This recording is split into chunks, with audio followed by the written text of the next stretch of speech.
In the beginning, you can play this video, or at the end. Yes, so sir. that we can, not Hello? in between. சொல்லுங்க.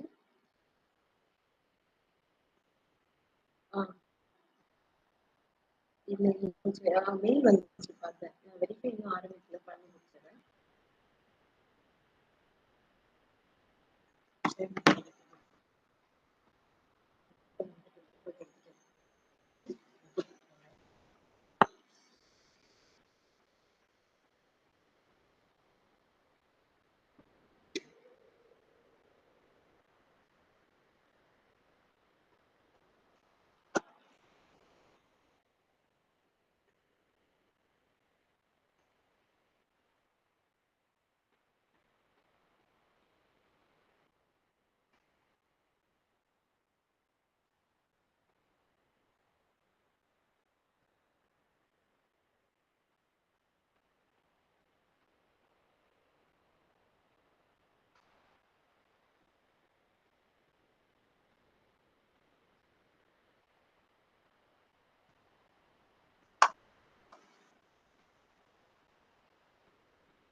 So you have to go to second slide. Next one. See, at the right corner you click, right corner down, you play. Go to the side, right, you can.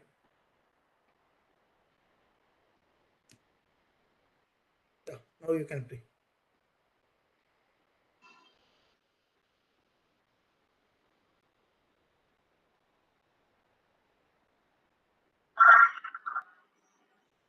Sir, it's audible, sir. For me, I'm not able to hear. I am here, able to hear, sir. Are you able to hear?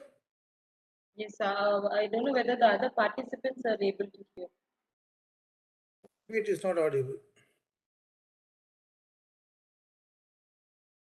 You can check the next connection. See, there is one more connection. I see School of Social Sciences.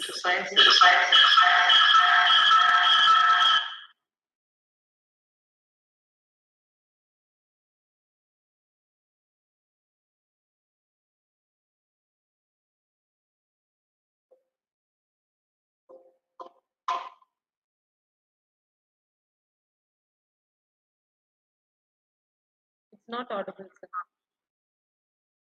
It's not For audible. me, not audible. I don't know about others.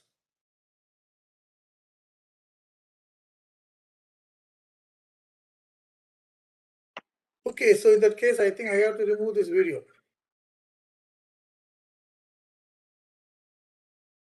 Okay.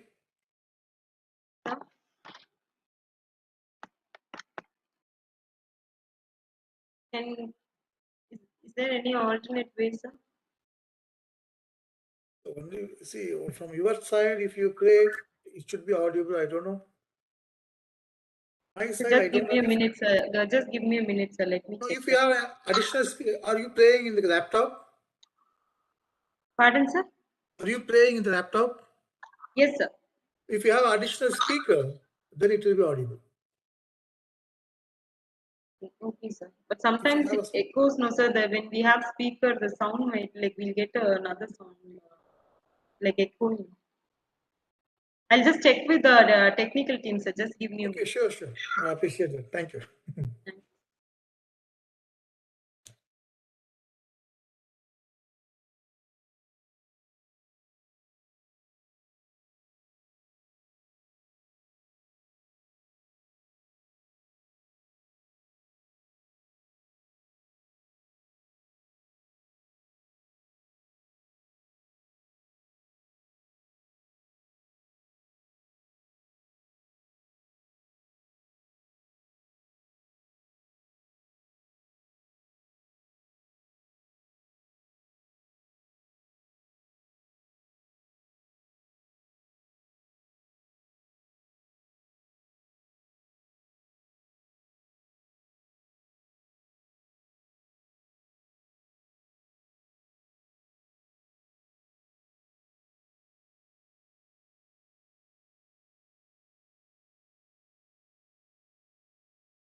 Okay, Dr. Teresa, my apologies. Actually, I'm not able to hear anything. So better no need to play the video. Okay. I'm not able to hear. Are you able to hear me? Okay, you have to unmute your mic.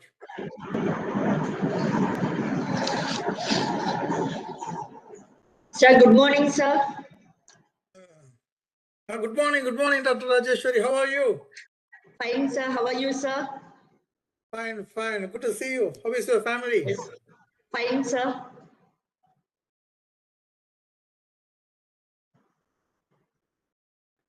Okay, Dr. Teresa and Kavita, I think we can delete that video. Right? Do that.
So we can share the video. Okay, then that's fine. That's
Hello to everyone. My name is Vanessa Graves.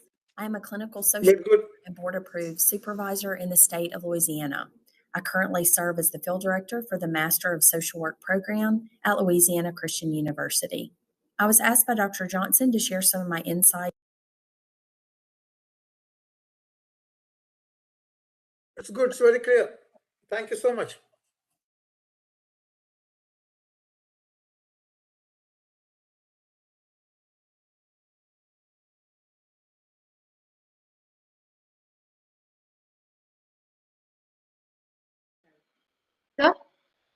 Sir? Did you hear, sir? Yeah, I'm able to hear. You can share it yourself also, sir. Okay. Shall I tell you, sir? Yes, we can share, Teresa. Okay. So, like when you when you click share, there is a pop-up window, no, sir? When you click on share, there's a window which pops up.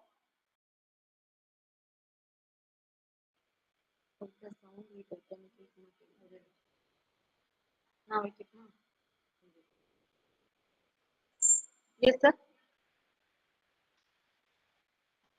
So in the window, what do you want to share? There's a question, what do you want to share? So under that, customize for motion and video option should be selected, sir. Sorry, optimize for motion and video.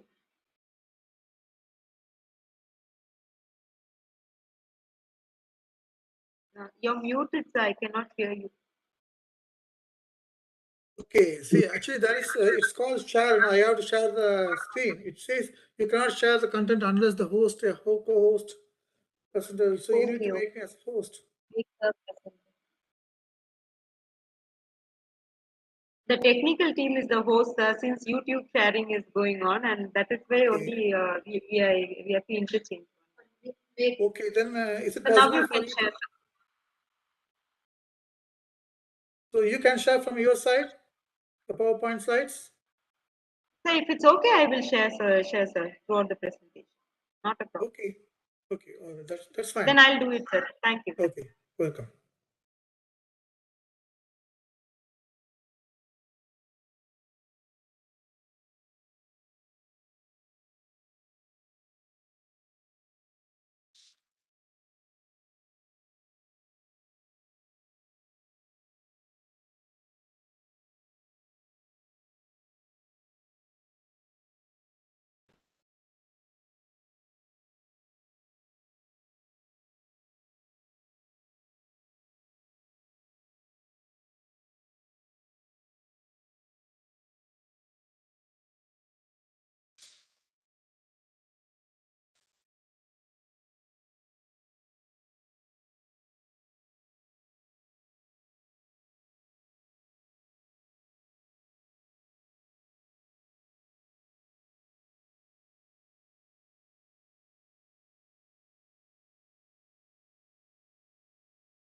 I'm ready.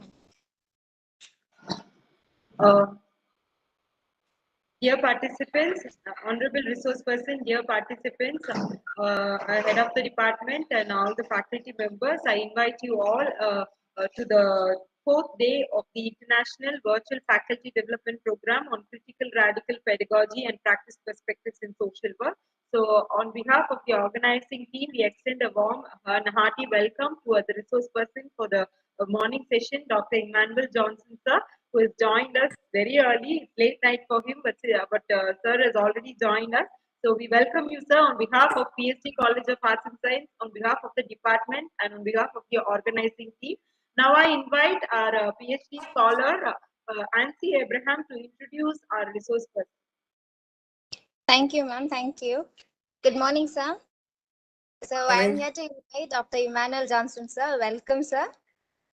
So a brief intro about you. So it is Dr. Emmanuel Johnson is an associate professor of social work working at CSWE accredited MSW program at the Louisiana College. Dr. Johnson has been teaching for over 28, that is like 29 years, and his areas of specialization include social work education, qualitative and quantitative research, social work with children and families, domestic violence, child abuse, and community health. Dr. Johnson has received many awards at the international level and has published 4 books and contributed chapters in a number of books and in more than 65 international referee journals. He has presented papers at conferences and seminars and contributed public, professional, and departmental service articles. Dr. Johnson has attended several workshops, seminars, and conferences and is a supervisor for doctoral students and evaluates research projects as an internal and external examiner. He is currently involved in 2 research activities. Dr. Johnson has supervised 13 PhD scholars, 7 MPhil scholars, and 64 MSc social work students. Recently, he received a Lifetime Achievement Award for the National Association of Professional Social Work in India, recognizing his contribution to social work profession at the global level. His research has been widely published in journals like British Journal of Social Work and Early Child Development and Care. He is the member of the editorial board of the Journal of Child and Adolescent Trauma. So welcome you, sir. Thank you, sir. Thank you, Nancy Abraham. Thank you, sir. Thank you. Over to you, sir. Okay. Good morning to all of you. Our respected principal, Dr. Brinda, head of the department, Dr. Rajeshwari, organizing secretaries, Dr. Kavida, Dr. Teresa, members of the faculty, PhD Arts, distinguished speakers, and my dear participants. Once again, good morning to one and all. So before I start this session, I take this opportunity to thank the organizers for inviting me to be part of this great event. And I can say this is a timely faculty development program because what happens, after the COVID lockdown, the social work profession is it's coming up, and even I myself felt that I forgot all the theories and intervention process, everything. So I have no doubt this program for the faculty will certainly bring a lot of insights and energy to actively move forward. Okay. With this, once again, I thank all of you. So let me start. Today, my presentation is focused on transforming. Can you click one second? Yes. So transforming fieldwork practicum.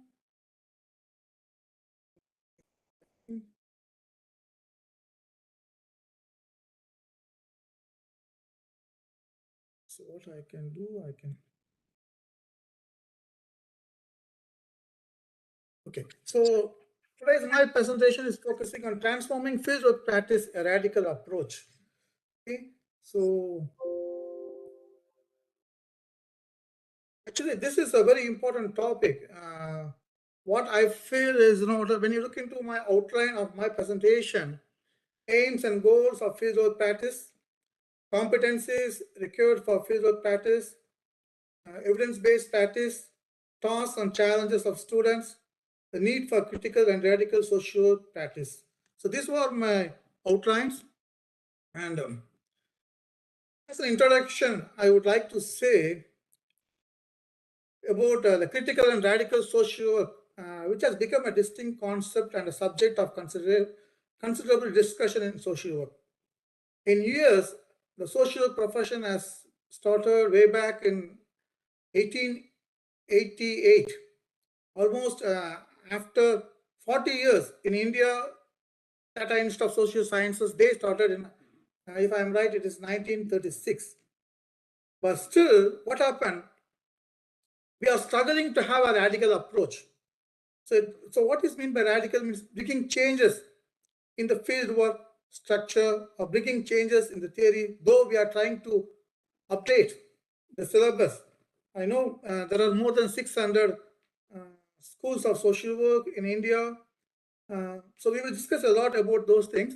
But what I'm trying to say is there is a concern of theoretical and abstract principles with little translation of principles into direct practice. So the theoretical part, in India, what happened, if I am right, I think Dr. Kavita and Dr. Teresa, you can correct me. In my experience in India teaching, I can say 80% of the content of the social work education is theory, and 20% or 25% is practice. Am I right?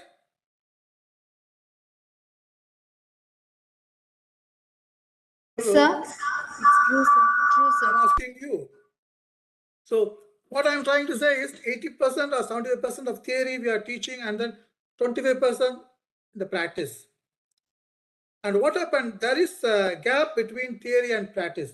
What we teach, we discuss a lot about theory, application of theory, case intervention, but at the same time, practice, that has become a big issue. And the practicum is the backbone of our profession. Okay? So the omission poses significant challenges to social workers who wish to incorporate critical and radical social work into their field work practice. That has become a big challenge in India, as well as even in US, but a lot of changes are taking place right now. So I move on to next slide. Fieldwork practice in social work. So we start with the fieldwork practice in social work because we are going to discuss a lot.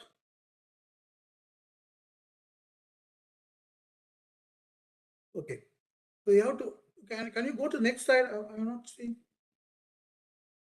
Next slide. Okay, so fieldwork practice in social work. So the fieldwork practice is a fundamental aspect of social work education that all of you know, that provides students with the opportunity to apply theoretical foundations of the profession to the practice arena. So what happens, social work, why we consider this as a professional course? Though I'm very sorry to say this, in India, still we are struggling to get, we are means, including myself, because basically I am from India, I'm an Indian. So what happened? We are struggling to get the professional status.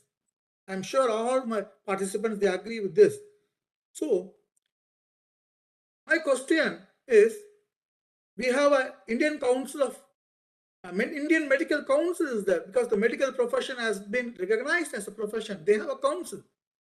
Indian Nursing Council is there. So they have a council. So when we are going to have a status? So that is why what happened, the social work education, what we provide, the fieldwork practice, it is not that much considered as a more valuable. That is a big challenge. And then it is a central aspect of social work education and has even been described as the signature pedagogy of the profession by the Council of Social Work Education. Yes, they say this is a signature pedagogy. So fieldwork practicum plays a major role. I'm going to share a lot about what we do here in US on the fieldwork practice. Maybe it may be an eye-opening for all the professionals in India to understand. So what type of importance the Council of Social Work Education is giving to fieldwork practice here in US. Can you move on to the next slide, please? Next slide, please.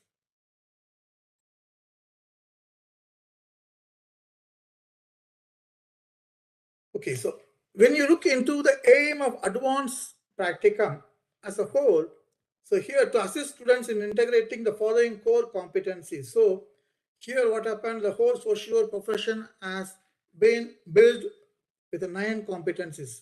Okay, the first one, you can see the professional identity. Social work students, they have the professional identity. For example, I can tell you, I don't call my students as students. I'm sure in India, the colleges, we consider the MSW students as students. But here in US, we have a culture, once a student joined MSW, we call them as social workers because they are budding professionals. So that kind of a professional identity they get, as soon as they join, they take up the profession. And more important is ethical practice because it's a council. So 100% ethical practice, the ethics plays a major role. And then critical thinking, we give more importance to critical thinking. Next, please.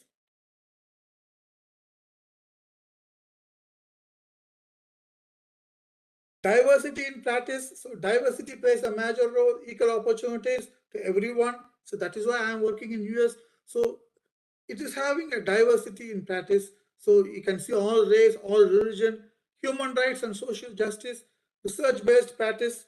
So research also, we are going to discuss about the evidence-based practice, research-based practice, human behavior, policy practice, and practice content. So these are some of the aim of fieldwork practice. And you move on to next slide.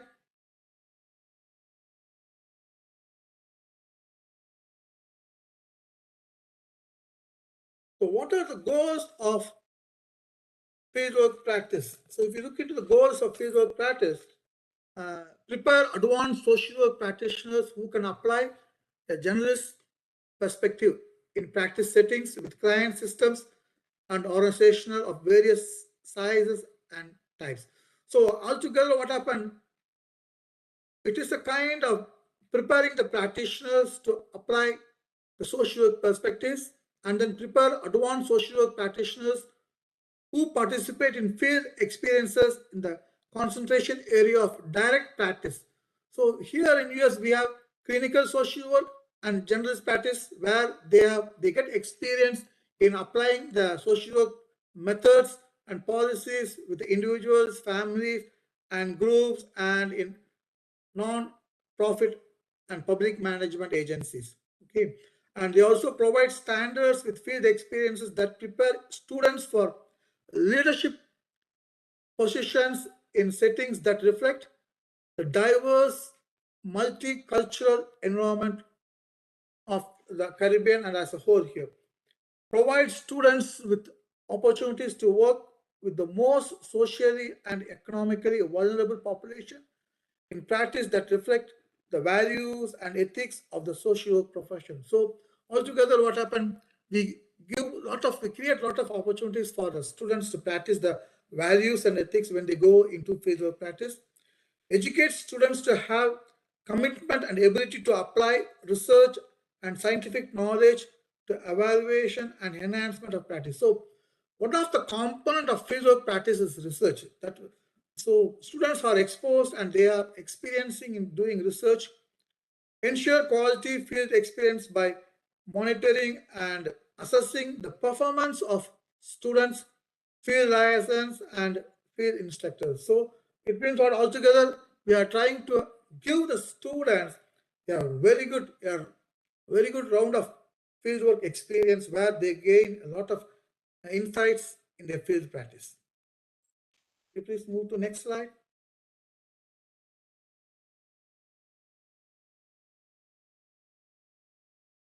When you look into the objectives of fieldwork practice, apply appropriately selected theoretical perspectives taught in the classroom to work with individuals, groups, and communities in varied practice settings. So the students are trained in such a way that whatever the theoretical aspects, social work theories they learn in the class, they get an opportunity to apply when they go into the field.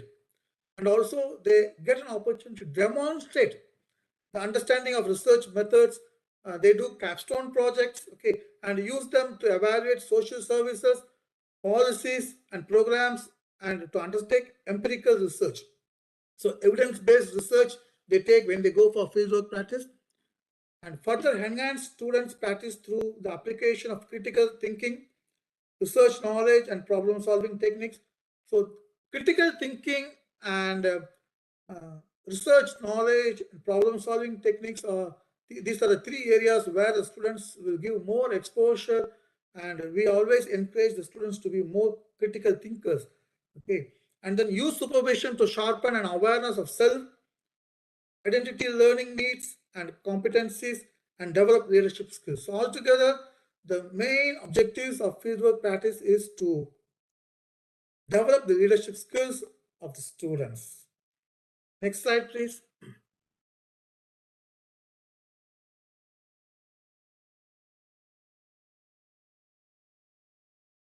Next slide, please.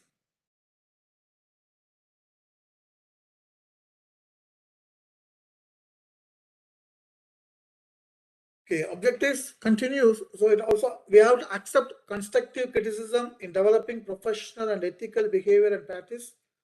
So that's how the students, they are learning how to accept constructive criticism when they do. That's what most of the field supervisors, they criticize. So whatever things, that's what they learn from the basics. Demonstrate confident use of initiative in creative responses to client and agency issues. Develop an ongoing appreciation of the need for continuing social work education and professional development. So these objectives focus more into developing as a wholesome of students into excellent social workers. Okay, can you move on to the next slide?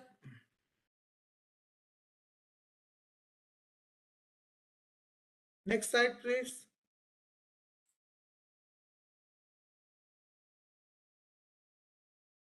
Competencies required for field practice. So what are the competencies? When you look into the competencies, so these are the competencies that we look from the student's perspective. So what happens? Students undergoing practicum may be placed in settings in which they are engaged in direct practice. So sometimes they may have the opportunity to have direct practice or indirect service provision.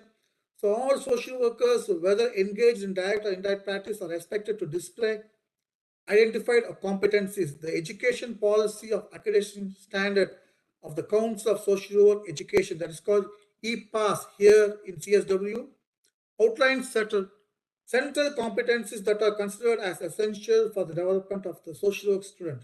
So in fieldwork practice, we look these at the end of the fieldwork practice.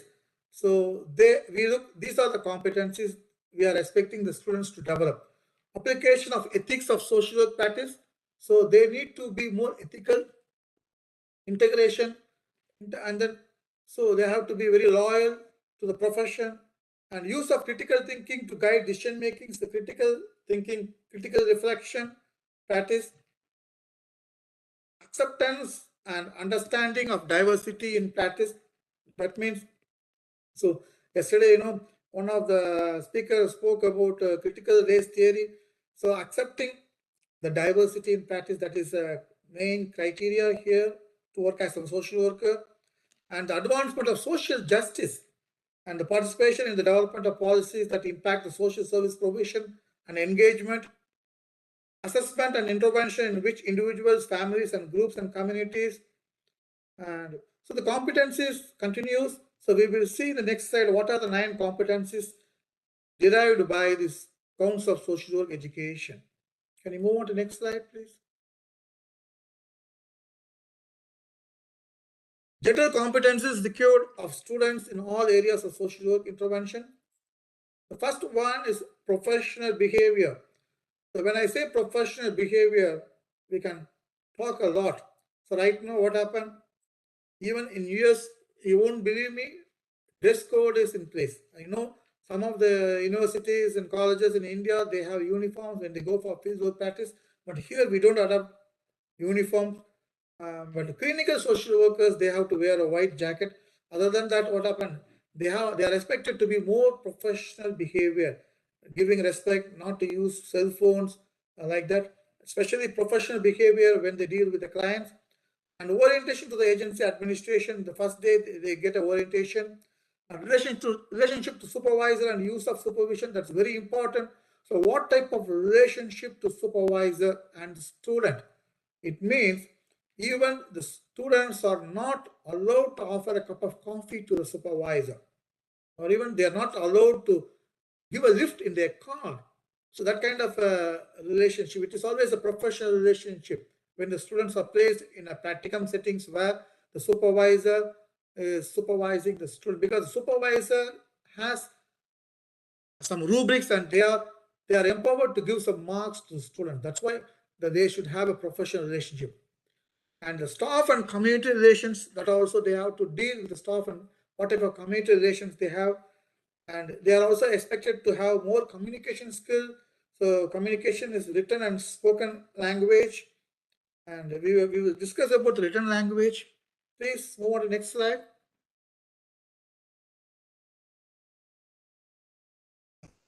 Specific competencies related to area of concentration. So here we have advanced social work interventions. So some of the competencies I have listed here: general skills like computer skills, writing skills, listening skills, observation skills. Social work values. So social work value means empathizing, okay, and respect, and all kind of social work observation skills. Assessment skills, that's very important. Assessment skills, they are exposed to client assessment, planning, intervention, and case management. Sometimes end of the practicum, the students will be given individual cases to manage. So, okay, and evaluation skills, case evaluation skills, group work, and community work. So these are some of the advanced social work intervention skills which we are expected from the student and to display. Can we move on to next slide, please? General goals of social work practice. A major emphasis is the development of the ability in students to apply critical thinking skills in social work practice and to help them to encourage citizens' participation in addressing issues of social and economic justice, particularly among disadvantaged population. A further goal is the preparation of students for pursuing graduate level education in social work. So altogether, what happened? The aims of the goal of social work practice is to improve the quality of professional practice, and then to develop effective cooperative and collaborative partnership with the government, non-government organizations, and community groups with those who interest or consistent with the mission of the practicum goal. So the main aim is to have a collaboration activity, a good networking, a rapport with all agencies and other professionals. Okay, next slide, please.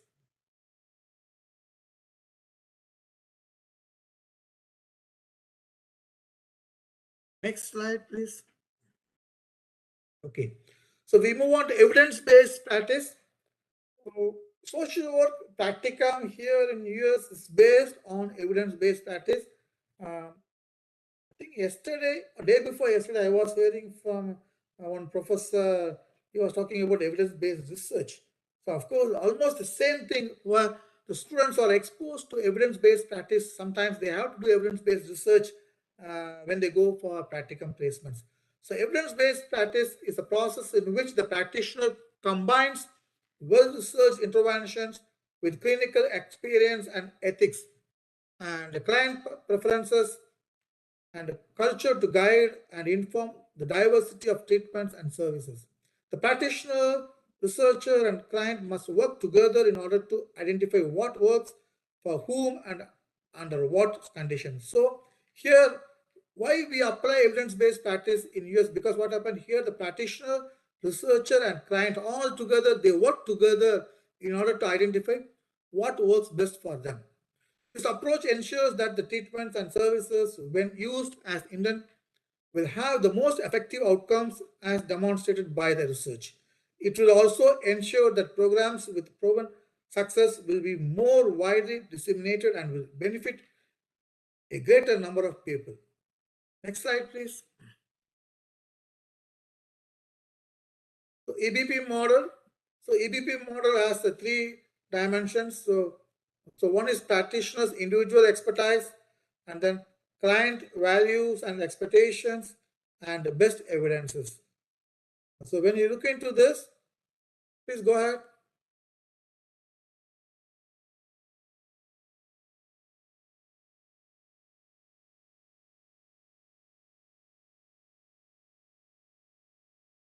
Okay, so the cycle of EBP, when you look into the cycle of evidence-based practice, so that's what we saw here: clinical state and circumstances, client preferences, actions, and current best practices. And please move on. You can see that. I can show you. The current best practices is the actual risk assessment. So students are exposed to do an actual risk assessment and other valid assessment measures, and they are also exposed to effective services. And then when you look into the client preferences and actions, the client's preferred course, at least willing to try, and they also look into the barriers. Maybe cultural conflict may be one of the barrier, and they contextualize the assessment within the clinical state and the client preferences. And altogether, what happened? They see which is appropriate for the client, like that. So evidence-based practice altogether helps the students get a more clinical expertise. So that's why, because evidence-based practice, it is evidence. So they have to coordinate with the client, with the supervisor and other professionals, and they start this practicing. We can see the next slide, the various stages in the evidence-based practice. Next slide, please. So steps of evidence-based practice, you can see. Become motivated to apply evidence-based practice. This is what we tell the students.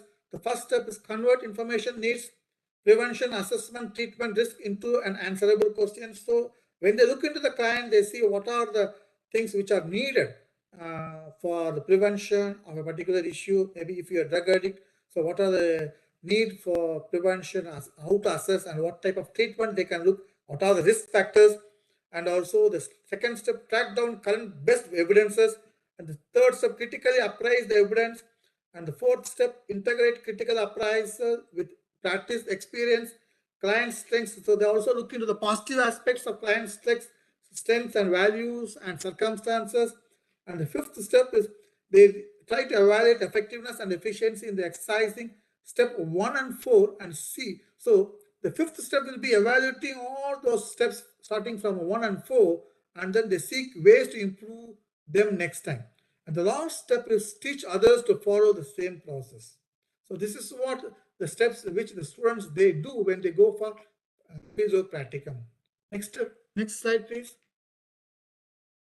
So what are the hallmarks of EBP, evidence-based? Why we use evidence-based practice, especially students, when they go to practice placement, they also do a research, because hallmarks is individualized assessment. So they are able to gain the strengths, needs, values, preferences of client. They are able to understand well-formulated questions, database query, well-executed search for research literature. So they are exposed to research. So they do a part of research and deciding its applicability to client, considering the evidence together with the values and preferences of the client. So that is why these are the hallmarks of EBP. So the students know when they go to fieldwork practicum, they follow these things in a strong way, and they try to learn the skills of a professional social worker. Can you please move on to the next slide? Okay, so here I am going to give you the present practicum structure in US. Okay, so actually in US, what happened? We have two streams of practicum. So one is for advanced practicum. So advanced practicum is for MSW students, those who have a BSW background. So here in universities and colleges in US, a student who has a BSW degree no need to do a 2 years course. They can do, that's called advanced MSW program. So they can do a 2-semester MSW. Whereas others, those who don't have BSW qualification, they have to do a 4-semester, 2 years MSW program. So advanced practicum over 2 semesters for students with BSW qualification. So they need to go for 960 contact hours from semester 1. See, remember, these 960 contact hours is mandatory because this is governed by the Council of Social Work Education in US. So under the council, what happens if a student due to medical reasons, if they are not able to attend 10 hours or 20 hours or 30 hours, they won't be able to complete the practicum. They don't get a certificate of completion. They have to repeat, they have to finish, they continue their practicum, they have to complete the 30 or 40 hours to get a certificate. Okay, and how they go 2 days per week for 12 weeks, mostly Thursdays and Fridays. Sometimes they go on Wednesdays and Thursdays. It depends upon the agency. And the general practicum over 4 semesters. This is for those who with common degrees, those who don't have a BSW degree, for students with other bachelor's degree. Okay, so they do 1,960 contact hours from semester 1 for 4 semesters. So the same thing, 2 days per week for 12 weeks. and 480 hours for 4 semesters. So they do.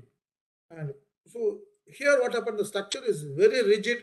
Students, they cannot skip the practicum. If they skip the practicum, what happened? And moreover, one more thing, so these hours will be counted when they complete their MSW to register, become a registered social worker. So unless they have this 960 hours, it is not possible for them to register as a registered social worker.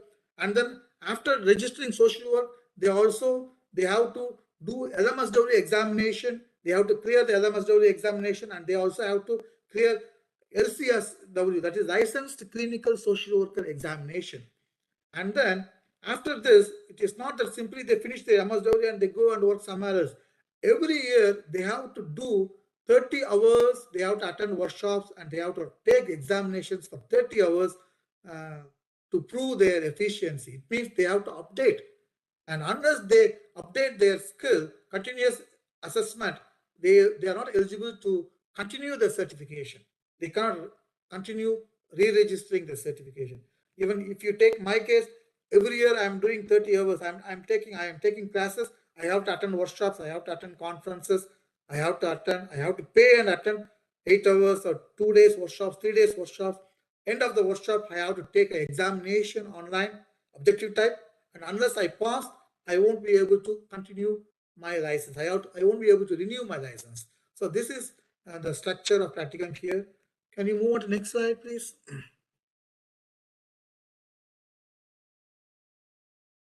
Next slide, please. Okay, so the key participants in the fieldwork practicum here, the practice teacher is the agency supervisor, the field supervisor, the practicum director in the university, and the student. So it means, see, there are 5 people involved. When they do the evaluation, all these 5 persons are involved and they are doing the evaluation. They don't have a viva examination, and they don't need to write an examination. Only thing is based on the report they have to submit a dossier. Please move on to the next slide.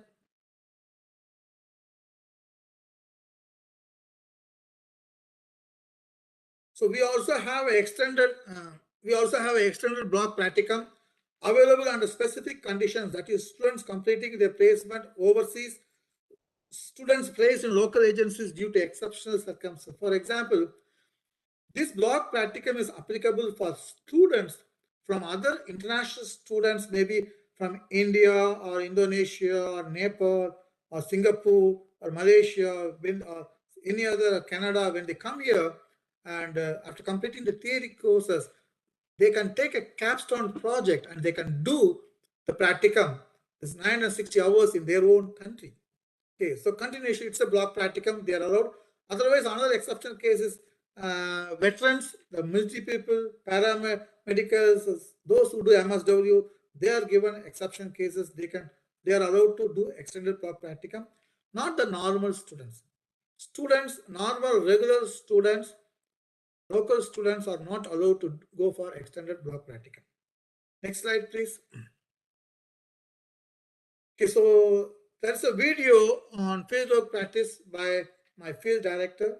Just for 5 minutes, you can listen to this, then we will continue.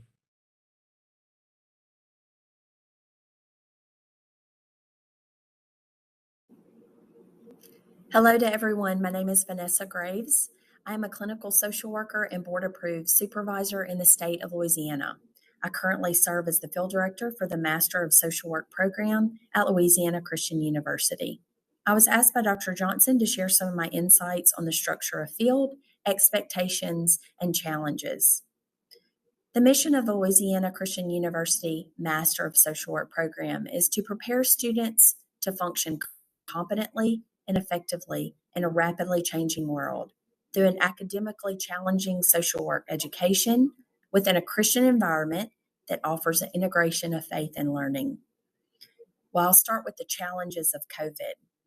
We certainly have all been working more diligently to continue to effectively prepare our graduate students since COVID. The pandemic brought many changes that proved once again that social workers must adapt quickly, yet remain competent in their knowledge and practice skills. Our social work program, as well as our field agencies, have had to be flexible to successfully accomplish its goals. Some temporary changes that have been made included adjusting and decreasing our required field hours as allowed by CSWE guidelines. We also allowed students to work in their employed social service settings and to count those worked hours as long as they met their learning goals per the EPOS competencies. We also allowed for specific course assignments, trainings, webinars, research, and readings to be counted to gain those field hours that were lost due to COVID quarantines and closed offices. These proactive adjustments in field helped our students tremendously while they were trying to stay healthy, take care of their families, work, and attend school. The structure of field for our program is a 60-hour graduate program which includes field experiences. A full-time advanced standing student enrolls in 2 semesters of field practicum. A full-time 2-year student takes 4 semesters of field practicum. They must be in field 2 days a week, at least 16 hours per week. Our MSW program is unique to Louisiana and our region because the curriculum has a 15-hour healthcare behavioral health component, and it's based on a Christian worldview. Also, in addition to the 9 EPOS competencies, our program established and assesses a 10th competency, which integrates faith and learning. The field director, field agency, and field supervisor have policy and procedures, as outlined in the field manual, that must be followed in order to comply with accreditation standards and commit as gatekeepers to the social work profession. As far as our assessment of field, the expected educational outcomes for the field practicum are related directly to the core competencies of EPOS and the resulting practice behaviors. By the end of the field practicum, the student should be able to demonstrate the integration and application of these competencies in practice with individuals, families, groups, organizations, and communities. Attainment of these competencies is achieved through a sequencing of learning experiences at the agency and through demonstration of practice behaviors at an advanced skill level. This begins among contact with the field director upon the acceptance of the field application, followed by a field orientation, and then an orientation given by the agency and field supervisor to introduce the agency and its functions. The field director will hold at least 1 site visit per semester and a mid-semester field seminar with all field students. The learning plan will guide the first and second semester evaluation of the student completed by the field supervisor, and it serves as an assessment tool to measure the mastery of the practice behaviors that accompany the EPOS core competencies. The student and field supervisor complete their own narrative evaluations of the field experience at the end of the field practicum. We will also be adding field practice days this academic year to enhance practice skills and provide additional support for field students in need. All of these tools serve to evaluate the field program and build upon its needs and growth. I believe that a successful field practicum is the cornerstone of a successful social work program and a competent social work student, which ultimately lends to a successful, competent social work professional. I'm grateful for my own field experiences and the ability to serve as a field supervisor and now as a field director. Thank you for all you do to make field a better experience, even with all of its challenges, in order to meet those we serve with the highest ethics and competent practice behaviors. Thank you.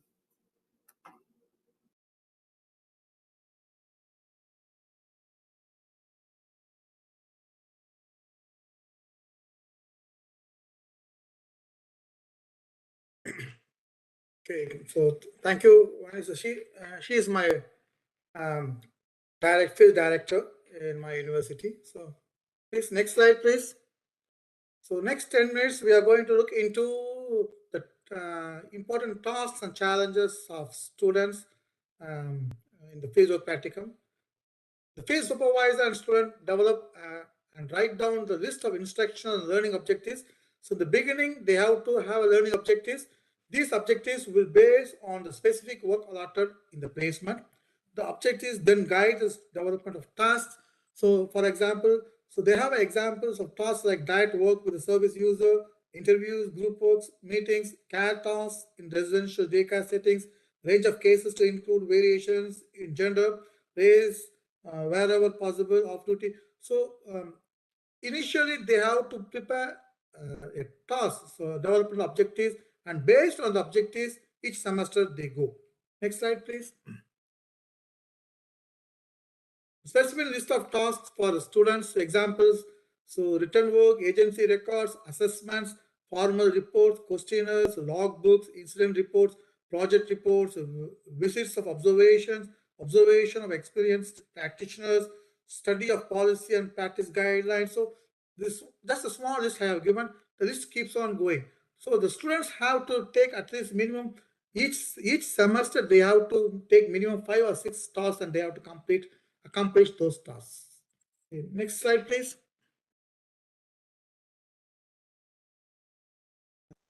So examples of tasks, again, can practice in staff meetings, case conference or multidisciplinary meetings, public meetings, working with administrative and secretarial staff, keeping a diary, supervision discussion, analysis of diet, evidence, tapes, videos, and live supervision, role plays and stimulation, and then analysis of written work, reading, and diet teaching, and simulation exercises plays a major role. Most of the students, they are involved in role plays and simulation and the analysis of diet evidence. These are some of the tasks were given. And again, the task depends upon the agency and the agency supervisor and the student. Okay, so next session, please. Challenges of students, the fieldwork practice. So what are the challenges? Some of the challenges here, they say spending a considerable time to understand the agency, its policy, programs, and members associated with the agency, especially for the MSW advanced MSW students, 2 semesters. So when they enter the agency, it takes minimum 3 weeks for them to understand the agency policy and programs, though they study in the classroom. So that itself is a challenge. Understanding the agency, by the time they understand, almost 4 weeks gone. Okay. And then second challenge is failure to effectively apply theory into practice. So here what happened, a lot of social theories, CBT, so cognitive behavioral therapy and Bowen's family theory, so many social work theories, structural theory. So as per the client, they have first-hand experience of applying the theories when they go into the practice. So that is also a failure for students, but in course of them, they are learning because it's a budding social workers. So they learn the first semester, they have some challenges. And when they go into the second semester, the final semester, they learn. Taking their own initiatives and accepting agencies' initiatives is also a big thing. Here, what happened, you cannot compel the students have their own freedom. So, they don't take initiatives. They look into the objectives. So once they don't go to extra mile, we call it extra mile.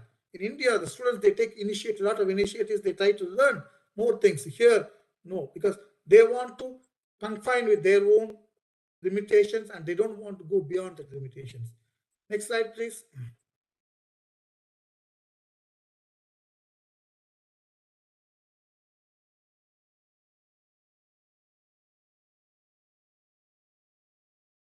Next slide. I don't know who is changing the slide because you are taking too much time and I won't be able to finish in time. Okay. Written work. The student must keep a weekly record, a reflective analysis of his or her activities and experiences. This should be made available to the practice teacher for discussion in the weekly supervision sessions or to the field supervisor if required. So actually, this is the kind of log book they maintain. I think there in India also the same kind of students, they maintain a log book which will be looked after by the practice teacher for discussion every week. End of the week, they don't say every day. It's the end of the week, they discuss with the log book and they guide the students for where they went wrong and what they have to do like that. Please, next slide. And some of the following questions could stimulate the students' reflections. So they say the logbook, what have I learned about myself through this experience? These are the questions they have to answer. These are standard questions they have in the logbook. So what have I learned about myself through this experience? How has the experience experience influenced my thinking about my values? How has this experience challenged my beliefs and biases? So these are some of the questions. So there are so many other questions. Some just for an example, I have given some questions here. Next slide, please.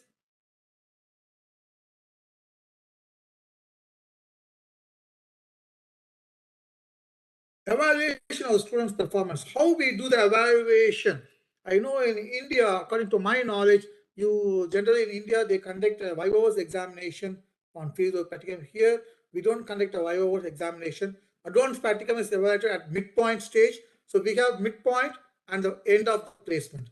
So midpoint, what happened for the 2 semester, midpoint will be end of the first semester. For 4 semester, end of the second semester will be the midpoint evaluation. So midpoint evaluation will be done by the practice teacher, the field director, and the agency supervisor. So 3 officials along with the student, they do the evaluation and they look into the student's strength and weaknesses and where the student is lagging and where the student need further development and what are the areas the students have to learn and improve. These are their skills. Okay. Next slide, please. And end of the practicum, each student is responsible to deliver completed practicum dossier. That's called a record. So a completed report they have to submit. The report has 3 parts. So the practice teacher, final evaluation with appropriate signature, student evaluation of practicum, and return assignment, critical reflective essay. So critically, they have to write an essay about what was their learning based on the 9 competencies by CSW, that is called EPAS, education policy and accreditation standards. So according to the education policy, accreditation standard, EPAS, 9 competencies, they have to address all the competencies with evidence where they are able to learn that kind of a skill. And so based on these 3 parts of the dossier, they will be marked by the field director. Okay. Next, critique of social work training and practice. So what is some of the critics? So here what happened, I would like to talk about India. So I know since initially I worked as a professor and head of the department in India for more than 15 years before I moved abroad.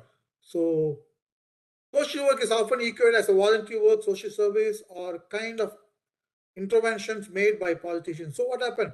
Still, some of the issue in India is what happened. Social work is considered as a social service. Some politicians, they do social service and they say they are doing social work. And still, we are struggling to get recognition. That's what I said. Social work training in India since 1936 and more or less American in thinking and inputs and past 88 years of professional social work. And still what happened? India is based on rural social work practices less in compared, more of urban focused. And I know the Tata Institute and the Delhi University, they were the pioneers. And then Madras School of Social Work, there's so many other institutions were there, but still we are struggling to get a professional status. That is a big issue there in India. Next slide, please.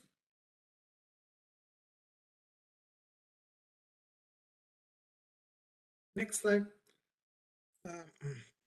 I can't say initially, they say, because some of the books I say, the social work model initially in the 1936 when they started, it was just followed the American model, even the casework, Grace Matthew, and then group work, community, everything is American model. But still, in India, we don't have our own structure because our social work practice structure is different. So that's what we need to have, that kind of radical changes, critical changes here. Training based on a clinical and residual approach to problem solving. That's also the entire approach assumed an urban and urbanizing community. The reality of rural India, very minimal address. So I know, being a student of Ramakrishna Mission Vidyalaya, I think Ramakrishna Mission Vidyalaya and the Gandhigram Institute, these are some of the institutions where they focus more into rural area.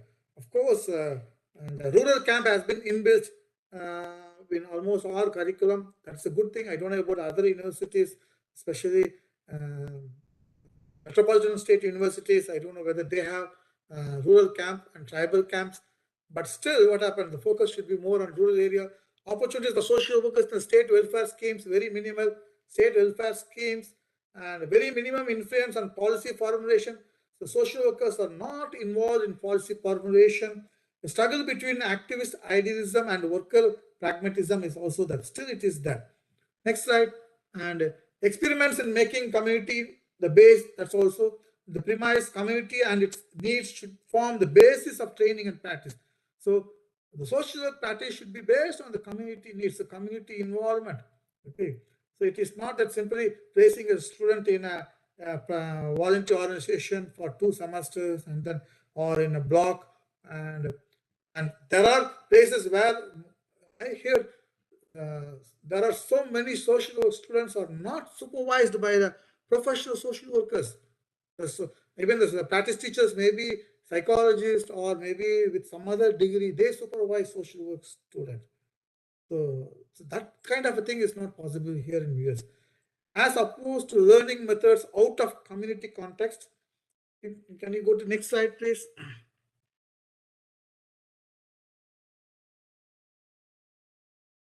Implications for social work training.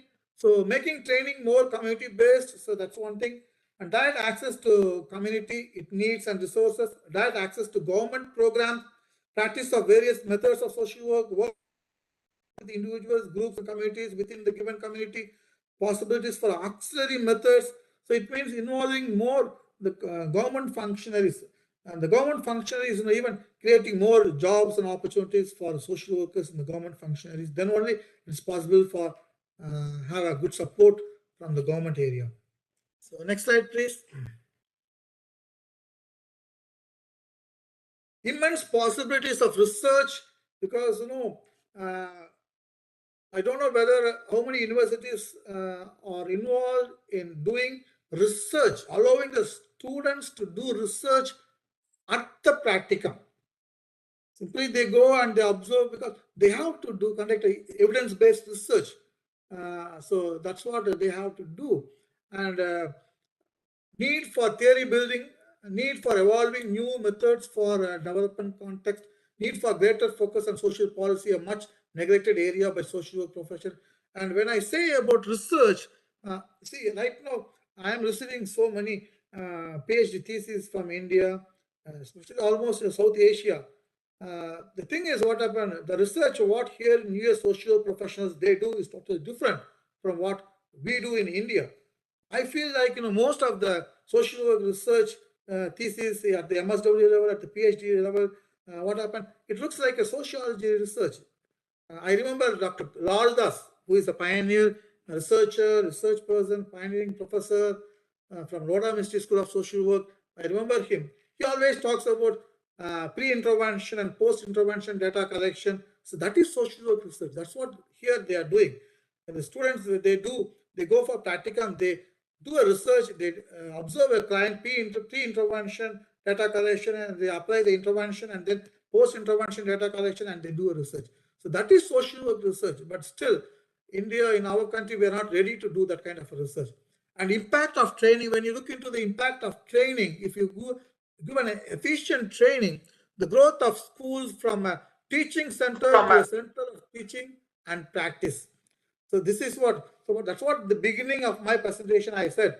In India, most of the universities and colleges, we are focusing more into theory. How many institutions, the professors and associate professors and lecturers are ready to go to the field, whereas they focus more into classroom teaching. So that is not needed. This is a professional course, 50% theory and 50% practice. That is the big gap. So in India, what happened? They have to change the syllabus in such a way that they reduce the theory workload. They pull out some of the sociology papers which are not needed, and they have to look into only the social work papers, and then they have to focus more into practicum, 50%. And then possibilities of direct interaction with many practitioners. That is also very important. We need to see that social workers are recognized, and then association with various practice. Can you go back, please? association with various practice units, involvement in various community-based programs. So these are some of the things which impacts the training. Okay, next slide, please. So I think I have only 15 minutes. I think I can finish within 15 minutes. Next slide, please. Okay, sir. Key concepts of critical social work in field practice. So what are the key concepts? So now we come to the critical radical social work. So critical social work finds expression in 4 practice features. One is holistic approach to understanding and ameliorating people's problems. So we need to, critical social work always talks about understanding the people's problem. And then this approach is characterized by rejection of the artificial disassociation between the personal and the social, and impacts assessment, goal settings, and strategy choices and implementation. So here they talks about dichotomization is avoided so as to enable integrated action towards change in complex contexts. So the critical social work talks about there is no individual by society. Working with children was working with families and so on. So this is what we need to understand. And if you look into the goals of radical or critical social work practice, the goals of CSW are a rich interview of aims on both the personal and the societal level. On the personal level, they may include changing or inhibiting internalizing patterns of dominance and oppression and expanding consciousness of oppressive aspects of one's life. It means the first stage, they say, it is a kind of change, bringing changes. On the societal level, they may include strengthening sense of community, expanding awareness of oppressive practices among communities, and changing public discourse on oppressed social groups. CSW strategies reflect the view that social change is possible and that human beings have the ability to promote it and to resist oppressive power relations. Okay, they may combine actions on the micro, meso, and macro level. So here the radical social work talks about bringing changes. Social work profession itself is a change. If in India, when you look into from 1936, how we brought a lot of changes only because of social reformers. There are so many social reformers, and right now the social work profession, we keep on updating this level, a lot of changes. That is what they talk about radical social work, but still the change is not needed. So we need to update. Unless we strengthen our profession, it is not possible for bring a change which cannot be recognized by the government, which cannot be recognized by the public they themselves. Next slide, please. The second feature of critical and radical social work is heightening sensitivity to power imbalance between social workers and social service users. So here they talk about the power imbalance. So here they talk about their ability to shape their discourse, their authority to make decisions concerning their service users, and their social positions generally have more power than their service users. It means they say social workers, no, we don't have power. So the radical change should be the social workers should have powers. Okay, so we are less paid. I know there are social workers, they are misused. Misuse means they are not paid according to the qualification. Unless we have a council, Indian Council of Social Work, these things will happen, continue to happen. Okay, even I can talk about the professors working in a self-financing institution in India, how much pay they are getting. They are professional social workers, and they are the ones who are going to train the social workers. Okay, but so these are the challenges. And so the radical changes needed. When this will happen, once we get the kind of a council. And then partnership and dialogue, that's the third feature. So it talks about the partnership between the family, community members, and other professionals are all viewed as essential partners with knowledge relevant to the interpretation of complex and ambiguous situations, problems, and needs. So here they talks about the tie-up, the partnership between the public, the people, and the community, and the government sector. So then only what happened? We can bring radical changes. Next slide, please. Next slide, please.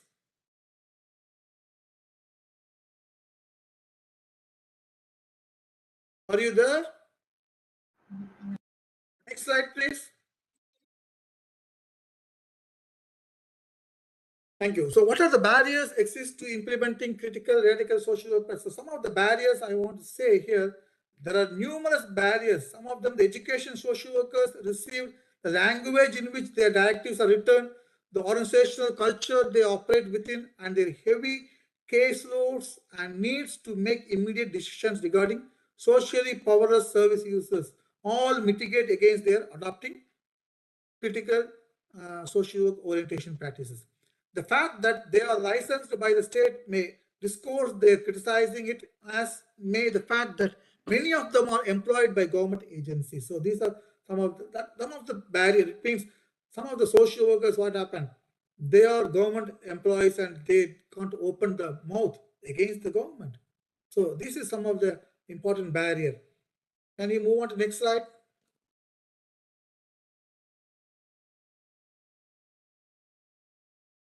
Next slide, please.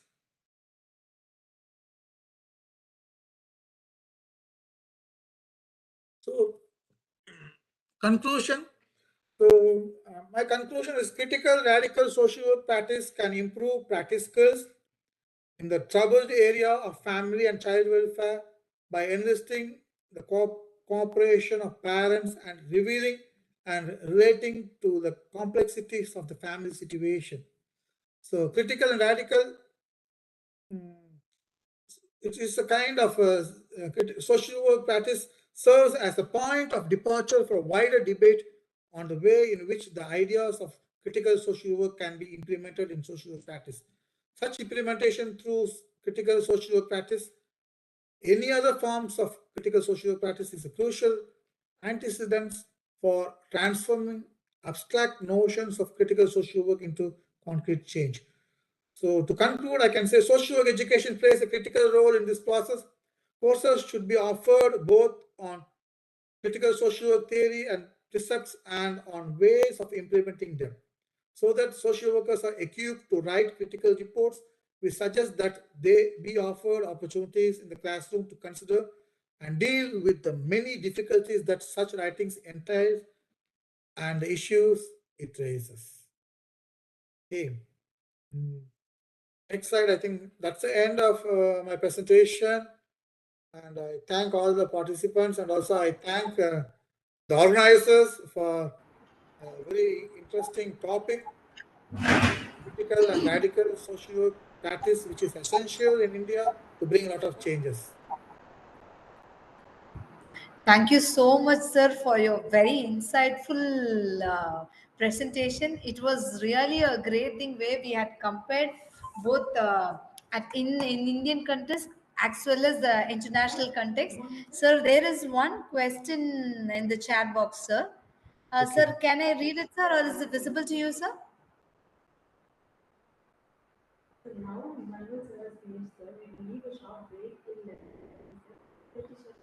So I'm seeing Department of Social Work in Mahatma Gandhi Central University, Bihar. He says 60% theory and practice 40%. Sir, kindly scroll down, sir. Kindly scroll down, sir, please. From Aparna. You can read the question. They are not able to see that. So, okay, sir. Then I can read it, sir. Sir, I'm a research scholar and we have to mentor MSW students at their internships. Sometimes students have to submit their report to the agency and to the department. And the agency does not allow the students to be a part of some cases or doesn't take them to the field, to which the students in their reports write more negative marks. So I am of the view that the students get an opportunity to be in the agency and have an hands-on experiences, but sometimes the agency also does not allow the students to be placed. My concern is that should students write genuinely in the report about they being sent, or they are not allowed to be much part of the agency. Okay, so here what happened, in the beginning of my presentation, thanks for this question first of all. In the beginning of my presentation, I mentioned the three components of fieldwork practices. One is ethical. So when in this question, when I look into the case, the first thing is from the agency, it is ethically not right. Supervisor not allowing the students. Okay, so that's one thing. And second thing is, from the student point of view, ethically, the student also, he or she is not writing a negative aspect of an agency. So ethically, it is not right. And second thing is, see, agencies, that's what now, if you place the student with an agency where you have professional social workers, here, no agency, no social worker cannot reject or cannot say no, because that is mandatory. It is governed by the Council of Social Work Education, CSW. So what happened? It is mandatory that all social workers have to supervise a student. So that kind of a tie-up is there. So they cannot say no. So that is why in my presentation I am insisted that in India, I think there is a Federation of Social Work Association, Indian Federation of Social Work. So the professors there or the office bearers, they should take some initiation to quickly start an Indian Council of Social Work. Once you have an Indian Council of Social Work, all the social workers will come under that banner, that umbrella, and they become a professional social worker. So this kind of issue will not be there. May I answer the question?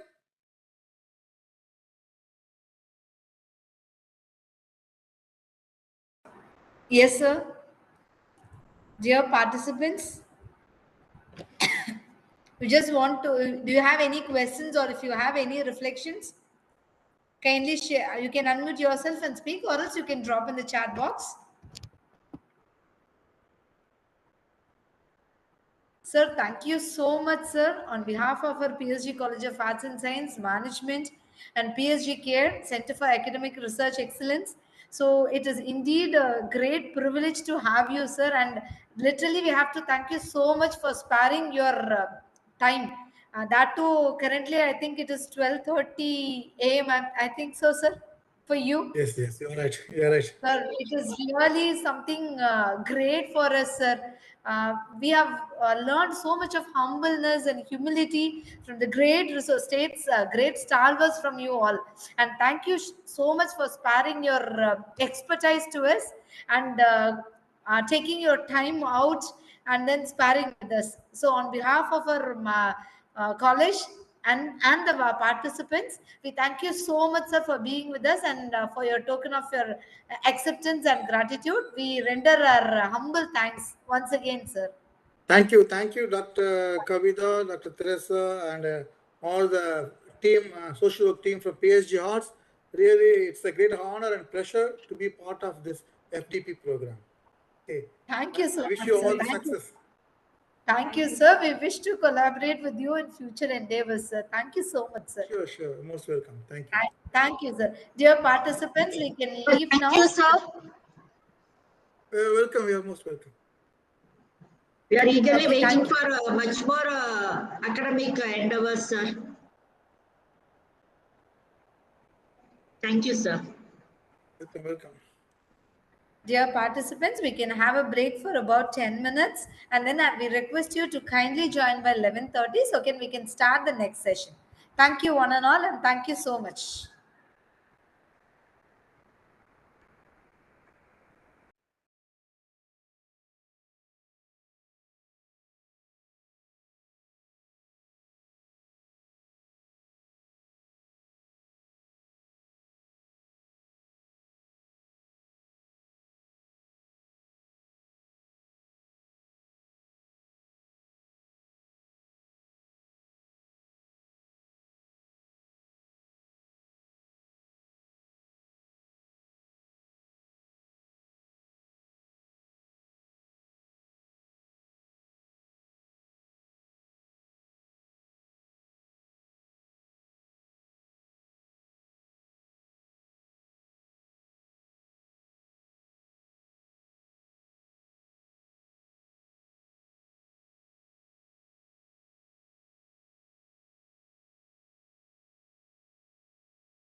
Sorry.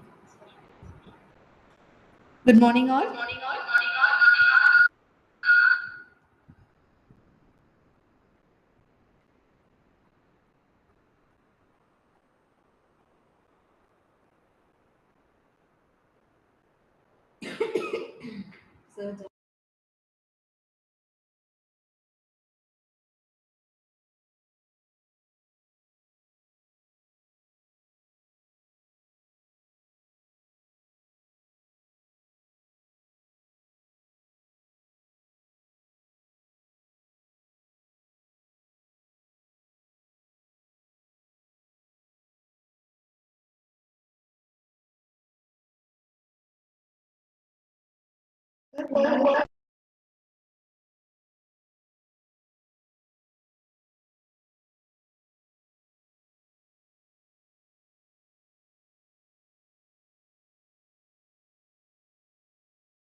Good morning, all.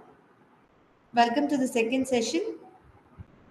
The resource person is yet to join. He is trying now.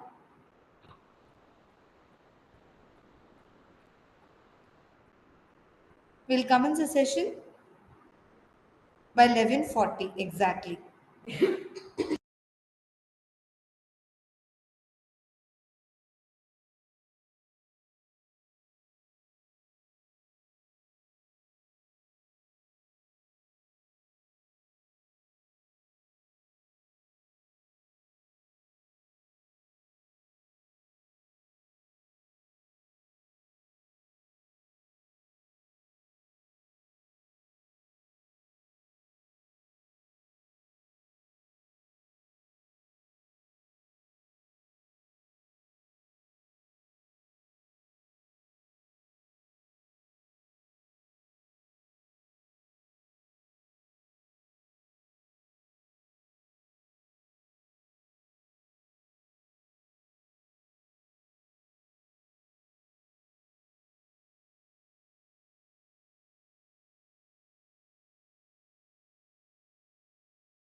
Hello.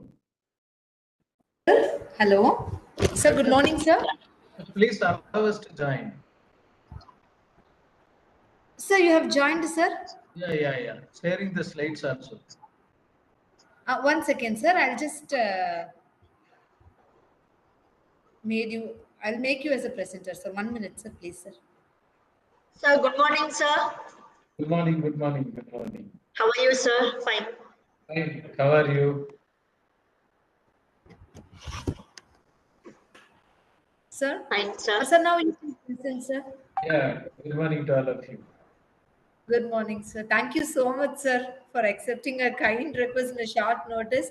And that too, you have adjusted your session also. Johnson Emmanuel, sir, I've requested to thank you so much, sir. He completed his session in his time is 12:45 a.m., sir. Okay. Thank you so much, sir. Otherwise, it'd be midnight for him till 1 to 2:30 a.m. It's a pleasure for me.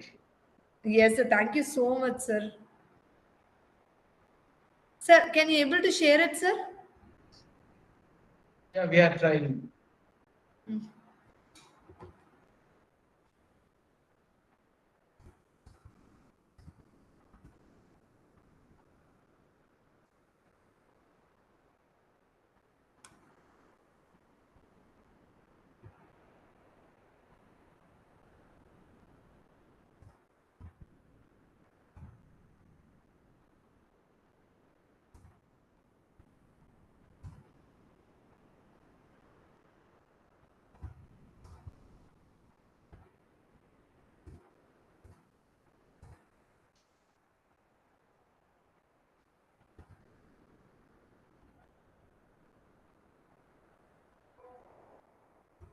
I will call you.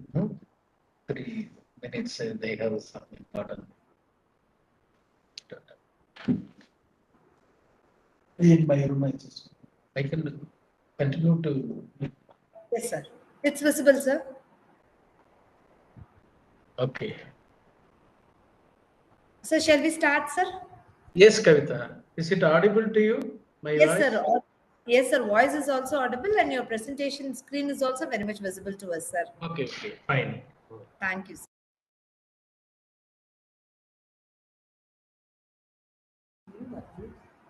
Sir, a warm good morning to one our present here. We welcome you all the participants for the second session of today's. So it is indeed a great privilege and honor for me to welcome Dr. Professor Tirumurthy sir on behalf of our PSG management and PSG Care and Department of Social Work. Sir, it's indeed a great honor for us to associate with you, and we are so grateful to you for joining with us. That too, when we requested, you have just said okay within a very short span of time, and then you are very down to earth person. So thank you so much for accepting our kind request and sharing your expertise with us. So now I take the opportunity to welcome Mrs. Anita, Assistant Professor from Department of Social Work, to introduce our eminent resource person for the session, Professor A. Tirumurthy, sir. Good morning, sir. Good morning, all. I'm glad to introduce Dr. Tirumurthy, Professor, Department of Psychiatric Social Work, NIMHANS, Bangalore.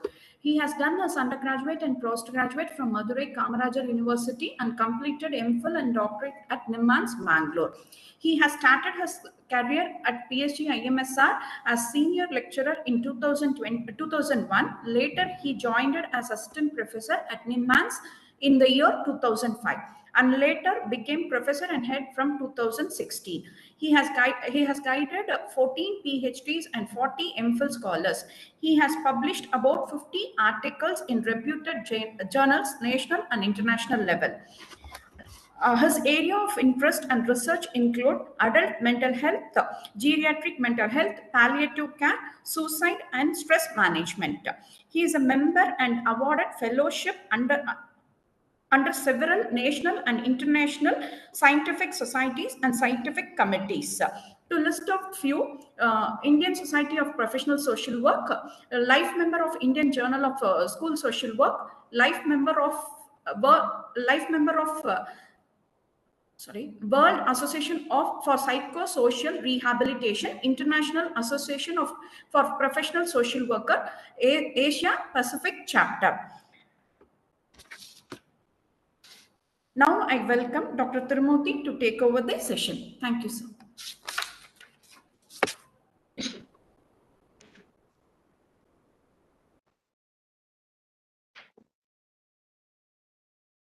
Very good morning. Am I audible? Yes, sir. Audible, sir. Good morning, sir. Very good morning to all of you. It's a great pleasure being associated with this faculty development program, which is being conducted by PSG Institute of Arts and Science. And it's a privilege to express my sincere thanks to the organizing secretary and the management and the coordinators. And it's a great topic to discuss about and deliberate the social work in different contexts, which is mentioned as a radical social work in mental health. I'm sure all the participants would have learned about radical social work, its understanding, basic concepts, and what is the issues related to radical social work. And currently, I am going to speak about radical social work in mental health. Dear friends, it's a great opportunity. We social workers as a torchbearer to look at different kinds of challenging faced by the society at the grassroots level. See, several ideologies, several concepts, several theoretical background and model approaches, which have been already been emanated from different countries to look at how the society can be restructured, how the transformation of the society we can take into different level, looking at individual, family, society, and the community issues. So in this context, definitely it's apt and the need of our topic to be discussed. So with this, I am sure that what is the basic understanding about I will be talking about in the purview of what is the concept of radical social work and how this is related to health and mental health and well-being, and how this can be applied in mental health and the relation to radical social work and mental health settings and the emerging areas of radical social work in practice and conclusion. This is the templates of which I'm going to speak to you. Dear friends, you would understand what is radical social work, which says about it is always going towards the root, finding out the root cause and identifying the problems from where the sources of the problem is originated. The root means where exactly the genesis of the problem has started. That is the basic concept of understanding from the radical social work, which says about it's a broad approach that connects theory and practice. For any kind of social reformation, we need to have a theoretical background with which we need to follow certain guidelines, and thereby it becomes a practice. When you try to address some problems in theory, we need a sound background. That's where the different schools of thoughts, different theoretical background, which gives a guidelines for us to use our own techniques or our own skills to become a practice. This is also aiming at bringing a system of oppression to an end through advocacy, community organization, direct actions. We understand to change or bring out any change in the social system, it's very, very great challenges. Even we find difficulty in bringing a change in an individual and family.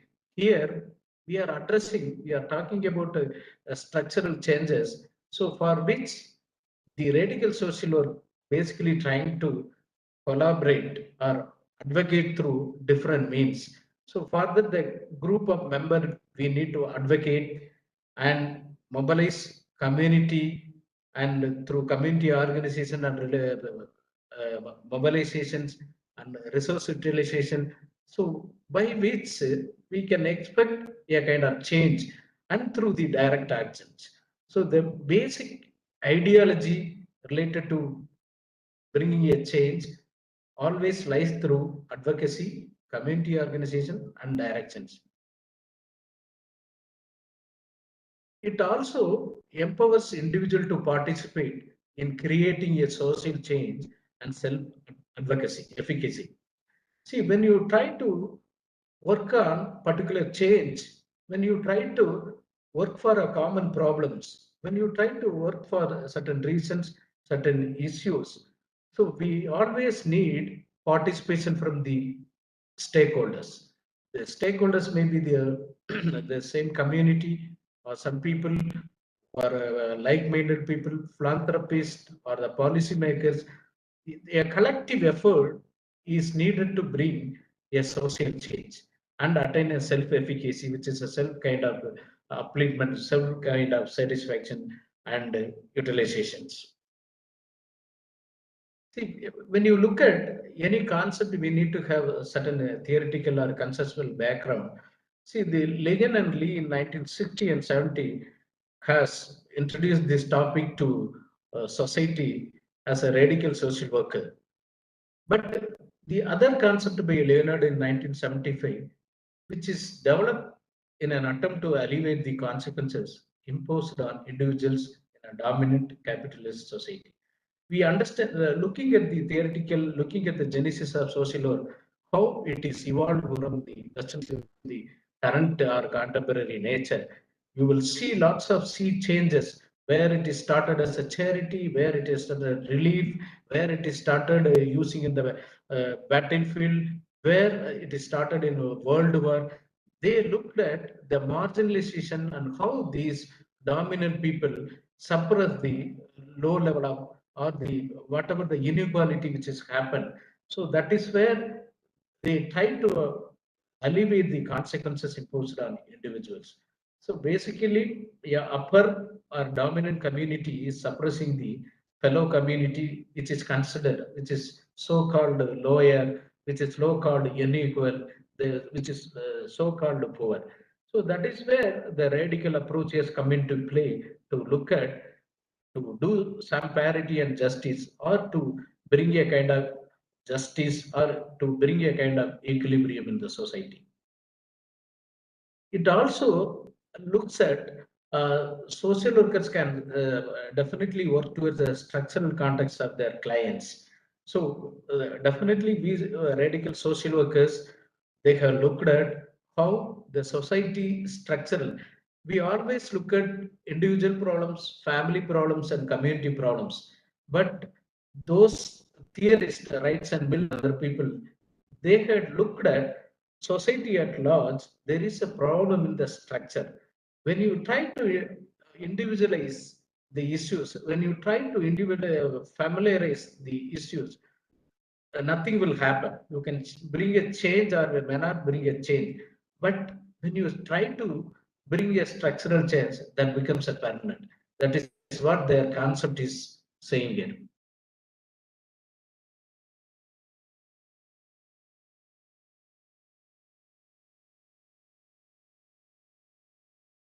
Some of the underpinning theories.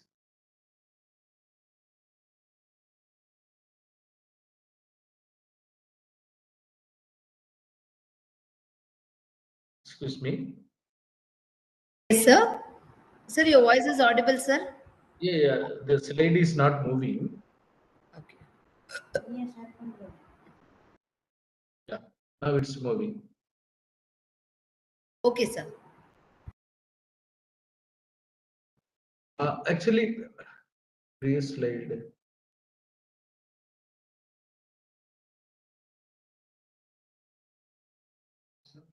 That's 1 minute. This lady is not moving.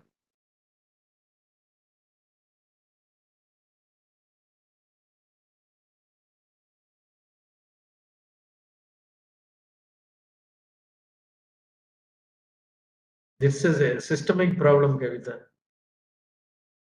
It is visible, sir. No issue, sir. Okay. Yes, sir. Yeah. To bring out any structural change definitely we need to have certain theoretical background, as I told. So it is connected with the different kinds of theories like deviance theory, symbolic interaction and community work, and feminism. Okay. So as the radical social work views problem as being created due to the exploitative social structures, their solution demands its replacement with more just and humanitarian structure. So what I mean to say right from the beginning, see, it is always connects with the problems which is deep rooted in the society, which is deep rooted in the community as an exploitative kind of structure. So which demands that there should be something we need to work out to bring out a humanitarian change in the society. See, according to radical social work, which is characterized by deep division between the rich and poor, capitalist and worker, high caste and low caste, and between the women and men. So this is the basic deviancy. This is the basic kind of structural issues we are addressing here in radical social work. As far as the principles are concerned, you may be understanding about the radical social core principles, which is inspired from various concepts, various contributions by the different kinds of authors, different kinds of revolutionary kind of revolutionist. So one is being the Marxism. We know that Marxism that talking about the inequality and capitalist society, where there needs to be a structural change. If you look at the basic concept of Karl Marxism and feminism, how the inequality is played between the men and women and the sexual gender issues and lots of opportunities in the social kind of participation, be it in political, be it in economic, be it in social, and colonial, how it is controlled by the group of people taking over the power of the other countries or the territory or other things, racistic ideologies. These are the basis, these are the core principles which helped us understanding radical social work, and that became a concept how we can address in the society. They do not see all these concepts basically looking at societal structural change, not as I told in the beginning itself, they don't look at individual problem, family problem, and community problem. It is as a result, the small adjustment or the inequality, all those things is occurring because of the exploitative nature of the society. That is where the problems. And the radical social work also has certain approaches, and through which the individual or the group or the community takes part in bringing a change for the society. There are certain theoretical approaches which I can briefly mention about here. Demonstrative activities through which the individual can try to demonstrate their demand, and cooperative activities, a collective kind of activities, which is again working towards the change in the society.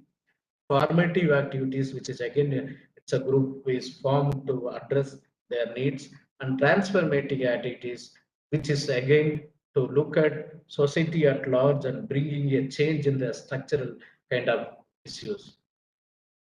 The demonstrative activities, which is talking to raise public consciousness, identifying the issues and problems, and explore its range, and what is the structural factors and available resources. When you look at the community participation and community utilization, we always look at what is the kind of resources available locally through which we will try to empower the community. Similarly, when you do something demonstrative, we need the resources, which it may be a manpower or money power, or it may be any other things. So which helps to take a suitable action and enable the capacity of the public and promote responsibility to act. Say, for example, the public, politician, expert media, they all join together to address these kind of things. So, for example, the Festival for Equal Opportunities joining with the NGO and conducting a specific program through demonstration. The other form of approach is finding partners. It is basically a cooperative, which it's a collective nature, which people comes together cooperatively and working towards the change. So in order to understand, in order to execute this kind of activities, we need to find partners and exchanging resources, creating process, and also widening and strengthening the social partnership at all levels. See, this kind of partner can be found among co-workers, social work clients, other professionals, media representative, public agencies. Various form of collaborations, network, alliances, coalition, and presence. See, when we try to, even in the community or even in any kind of settings, we need a collective and cooperative approach, cooperative kind of support to demonstrate our activities. We will connect with people, policymakers, NGOs, and other kind of thing. That's where the cooperative activities are coming to play. When you look at the formative activities, which is to create an impact on social students to profile themselves as social activities. See, for example, we try to form a group. It may be a formal group or informal group, and associate with. We will work. We will transfer, and also we will imbibe or transform knowledge and experiences and to others fellow students. See, whatever the learning opportunities we give as a formation, definitely it is being transformed to other group, and thereby they build a strong social work binding and the interaction. Through that, they it becomes a stronger binding of social work education with the real life of clients. See, as far as the transformative activity is concerned, it is bringing basically the transformation is to bring a change in the structural issues in the existing in the community or existing in the society, which needs a kind of directions through the available resources and services, and also try to look at what are the policy issues or legislative issues, legal framework, what is that a social worker can utilize, whatever the kind of legal purview. So the changing legislative framework according to the, for example, in India, we don't have any social work professional kind of legislative provisions. As transformative activities, definitely we need to have a kind of legal binding, because we don't have a legal kind of safeguard. We are unable to practice, and many of though the so-called professional social workers, they are not able to practice outside because we don't have any professional legal area to protect us. So such kind of things are definitely needed in India also, to say, though there are some professional bodies associated with kinds of different kinds of policy level, yet it is a great challenge. So the engagement of NGOs for people with disability and rights contributing to policy change and ombudsman for people with disability. See, currently there are several acts. Mental Health Care Act is there. There are Association of Allied Health Care Bill is there. These are all a kind of social work. Because of the transition, because lobbying, because of the collective effort, because of the demonstrative natures, which we got it right now. So the Mental Health Care Act very clearly specifies the role of a psychiatric social worker, who can become a psychiatric social worker, what is the qualification such that. Similarly, allied healthcare bills also talking about the roles and responsibilities of social workers, particularly how they can legally be able to provide their services. So these kind of transformative activities also been very much brought into limelight now. In the recent past, all these social work concepts are very much emerged to address the various inequalities existing in the society, compared to the what earlier the practice of traditional social work.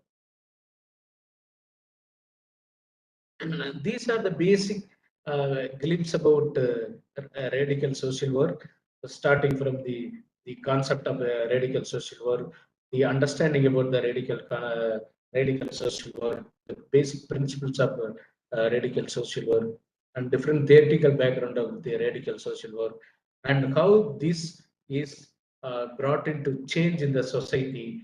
That's the basic nutshell about the radical social work.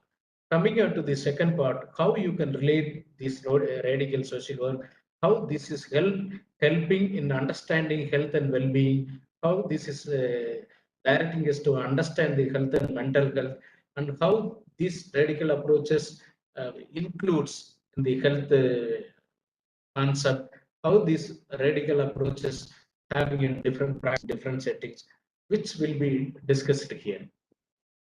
We all understand that for any human being have to have sound health and sound body and sound mind. Okay. Similarly, if you look at the health, we should not look at just we are not an individual is not having disease alone. So health is defined as a complete physical, mental, and social well-being, not merely the absence of disease or infirmity. So what it talks about basically, though an individual is not having any kind of issues in the health, not having any illness or disease or infirmity, but yet he has to have optimal level of health in those dimensions. See, he or she has to have good physical health, good mental health, and social well-being, and not merely the absence of disease alone. So that's what it very clearly states about, though we are all so-called healthy people, but still we need to have optimal level, because when our physical health is affected, naturally our mental health and associated social and emotional well-being also will be affected. So friends, you need to understand health is a holistic kind of concept than the individual dimensions. So health includes physical, mental, social well-being, spiritual, emotional, vocational, and uh, political dimensions. So the well-being concept here, you can look at the whatever the intersected diagrams, which you can see that how it is in a different area dimensions: biological dimensions, psychological dimensions, and well-being dimensions, and social dimensions. You can have 5 pillars of well-being. See, we have defined health as a physical. Similarly, the well-being is how you are satisfied, how your quality of life. So, as I said, when my physical health is intact, I'm not having any physical problems. Naturally, my physical fitness also will be very intact. So, how I'm physically fit enough to, how I'm eating, how I am sleeping, how I am able to do my physical activities. Similarly, mental well-being also equally important. How I am satisfied, how I am able to do my work, how I am able to balance my emotions, okay? How I am able to think, how I am able to feel happy. These are the mental dimensions. The emotional well-being also, how different kinds of emotion coming into play in terms of situations. When a situation warrants to be anger, how I am able to control my anger. When a situation, how I am able to not showing my temper, how I am showing my happiness.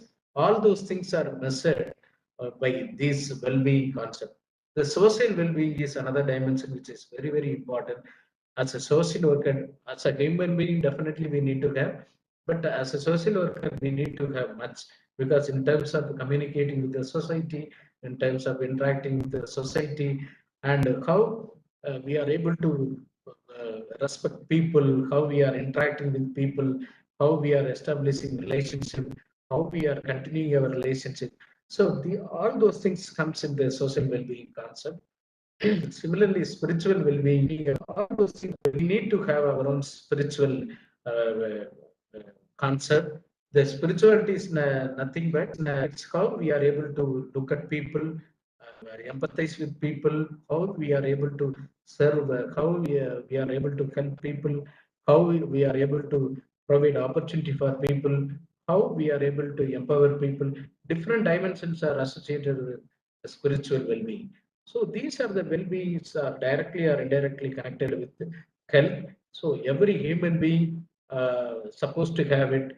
As social workers, particularly, these are the dimensions are currently is focused towards from radical bringing out the change in the structuralism to how they can take care of the health of the individual, health of the family, health of the society, and the health of the community.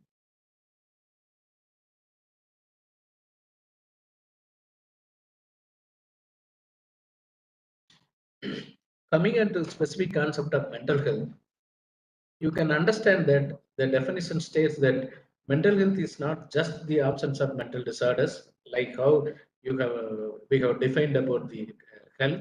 It is not in the absence of a disease or infirmity. Similarly, not the just absence of mental disorders. It is defined as a state of well-being in which every individual realizes his or her own potential, can cope up with the normal stresses of life, can work productively and fruitfully, and is able to make a contribution to her, his community. You can look at the definition how it is beautifully given. It is not just the absence of mental disorders. We need to see that how an individual is able to understand his own ability, disability, and how he is thinking about himself, and how he is able to cope up with the daily life, how he is able to balance his normal situation, how he is able to product, how he is able to contribute to the society and meaningfully. These are the basic kind of concept is necessary for a person to say that somebody is a mentally healthy person. So not just because somebody is not somebody is having or absence of mental disorders is a mentally healthy person. Here has to have certain well-being concept of well-being concept of the dimensions. And when will you say somebody is mentally healthy person? When somebody feels comfortable about himself, when he feels reasonably secure and adequate, he neither underestimate his own ability, he feels right towards others, he is able to be interested in others and love them, he is able to like and trust others, he is able to meet the demands of life, he is not bowled by his own emotions of fear, anger, love. So these, when you say somebody is mentally healthy person, the following kind of things individual has to possess.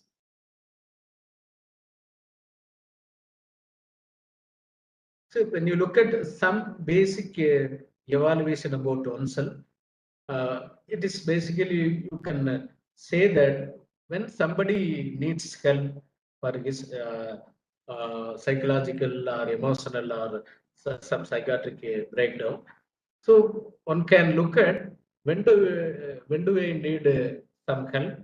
So how is my mental health? Whether I can seek help or not. There are some criteria by which the individual can self-evaluate before seeking a professional help. So do I need help? So he or she has to see that do I have mild symptoms that have lasted for less than 2 weeks? Whether the individual, if individual say that feeling a little down or feeling down, but still able to do job, school work or housework. So whether he is having trouble sleeping or feeling down, or, but still able to take care of yourself. So all those things, if somebody is having for a minimum period of at least 2 weeks, so he has to check number of symptoms. If the individual has something, and generally what they will do, they will try to do their level itself. They will do some exercise, engage in social contacts, and getting adequate sleep on regular time. And also they will try to eat healthy food and take it to trusted friend. So when those kind of issues are there, then they will try to manage at their level only. Then finally, when this problem is not able to resolve, when these problems are not able to manage by themselves, naturally the problems will increase, the intensity will increase, then they will seek a professional help. That is where it becomes a difficulty, the severe level of difficulty in sleep. Then they will not be able to eat, and they will not be able to get up in the bed in the morning, and difficulty in concentrating. These are all higher level. So such kind of situation, definitely the professional help, it may be counseling or psychotherapy, or it's a combination of medical and psychological interventions. So some of the mental health services are also emerged as the basic root of the radical social work. In order to understand the societal problems, when you look at the mental health concept or mental health issues, when somebody is having a mental health issue, early diagnosis and treatment is always better, because at the early level we will be able to treat better. The individual may be able to amenable for treatment very easily, compared to when the person comes with chronic illnesses. And we can work how the challenges which are lies in rehabilitation settings when an individual becomes a chronic mentally ill. And we are also as a social worker, we are trying to provide counseling and strengthening the support, and also help individuals group through the individual and group psychotherapy, and also through mental health education, and use of modern psychoactive drugs, and aftercare services, and tele and digital mental health. See, the mental health services, the last one, tele and digital mental health services, in the recent past, during the COVID situations or post-COVID situations, many were not able to seek professional help because of the various issues, logistic issues. We all understand that how the different kinds of challenges the community faced in terms of various logistic issues in taking care of the sick person, even the normal person were curtailed with various social restrictions. Why, when an individual or the family who need the professional help or mental health care services, they were not able to come to the hospital because of the several logistic issues. In order to help, though, in order to address those kind of challenges and the issues, the tele-counseling services played a crucial role and able to reach out to the community, and through the tele form of counseling and tele-counseling services. And they were able to use very effectively our services also. This is one of the transformation from the person has occurred in the recent past. See, in the mental health services also, we are able to train people in different kinds of life skills. The life skill is the sets of skills which are needed for individual and family and adolescent. Those skills are very, very essential to deal with the day-to-day affair. So these kind of training also were essential in every part of curriculum, every part of the situations, every part of training purview. So life skill is an important components which need to be imbibed at different level, students level, parents level, at teachers level. See how after listening to the basic kind of understanding about the concept and mental health concept, now we look at how this application of radical social work into different kinds of other areas.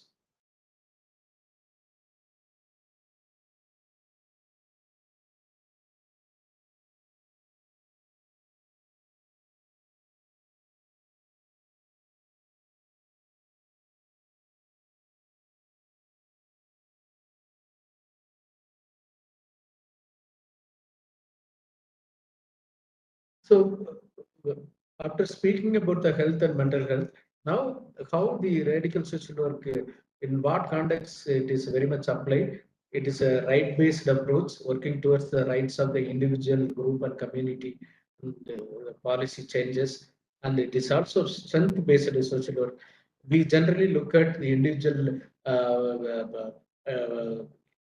deficits and difficulties and other things.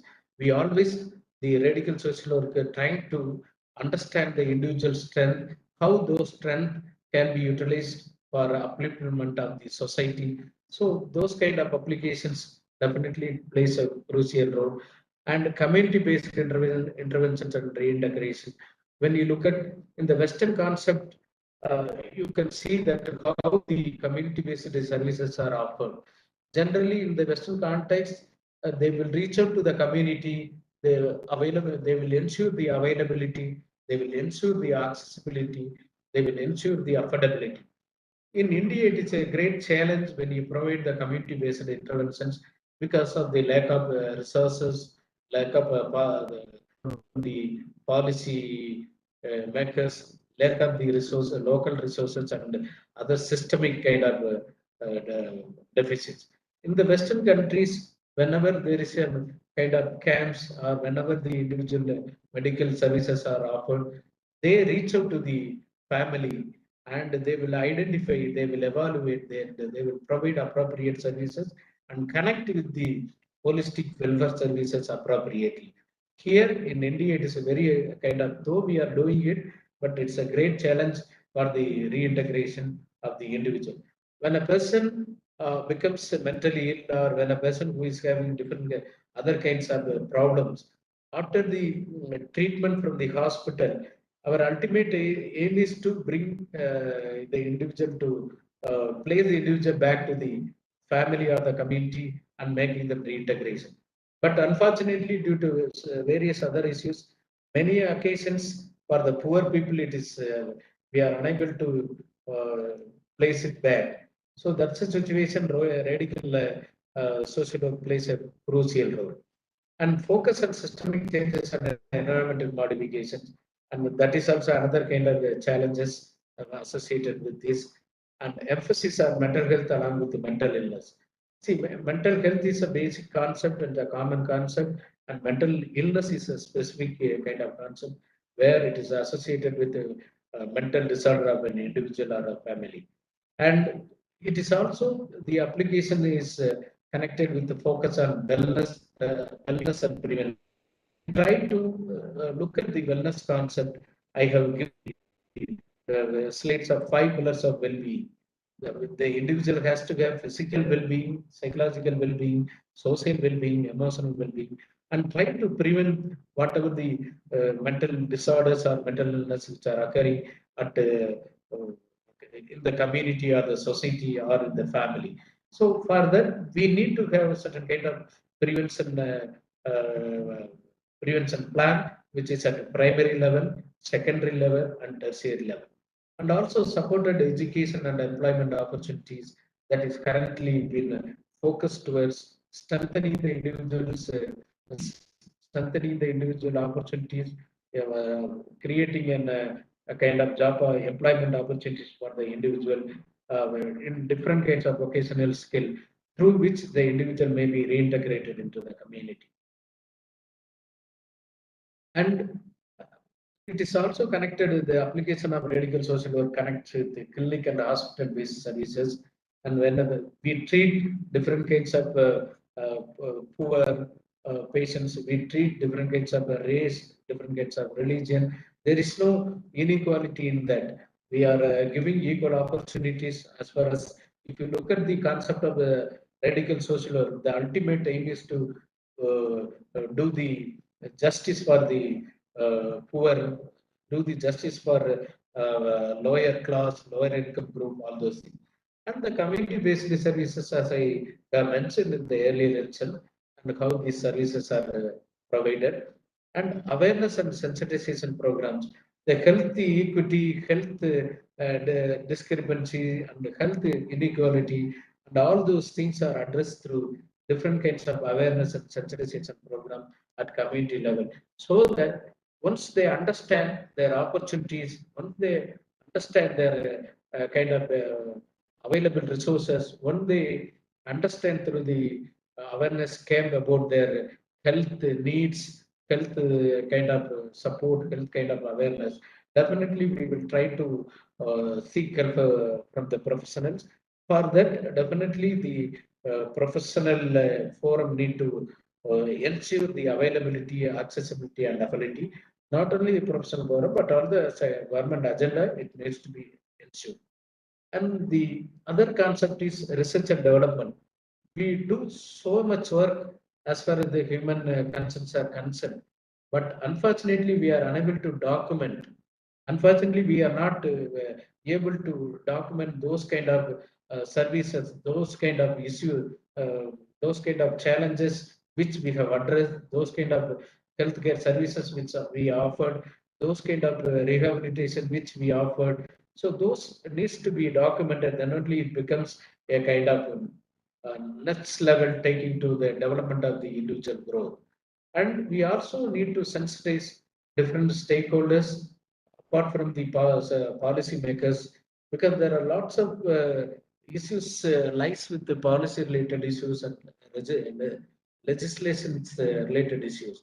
So we need to sensitize the policy makers and the legal authorities, legal government policymaker, bureaucrats, all of them we need to make aware about how these individual, community, and societal needs to be addressed, be it in healthcare, be it in other kind of care, or basic issues and the basic amenities, basic facilities in the community, basic kinds of health and other needs. All those things we need to again and again sensitize the different stakeholders. One among them, and the topmost people need to be sensitized, the bureaucrats and the legislative workers.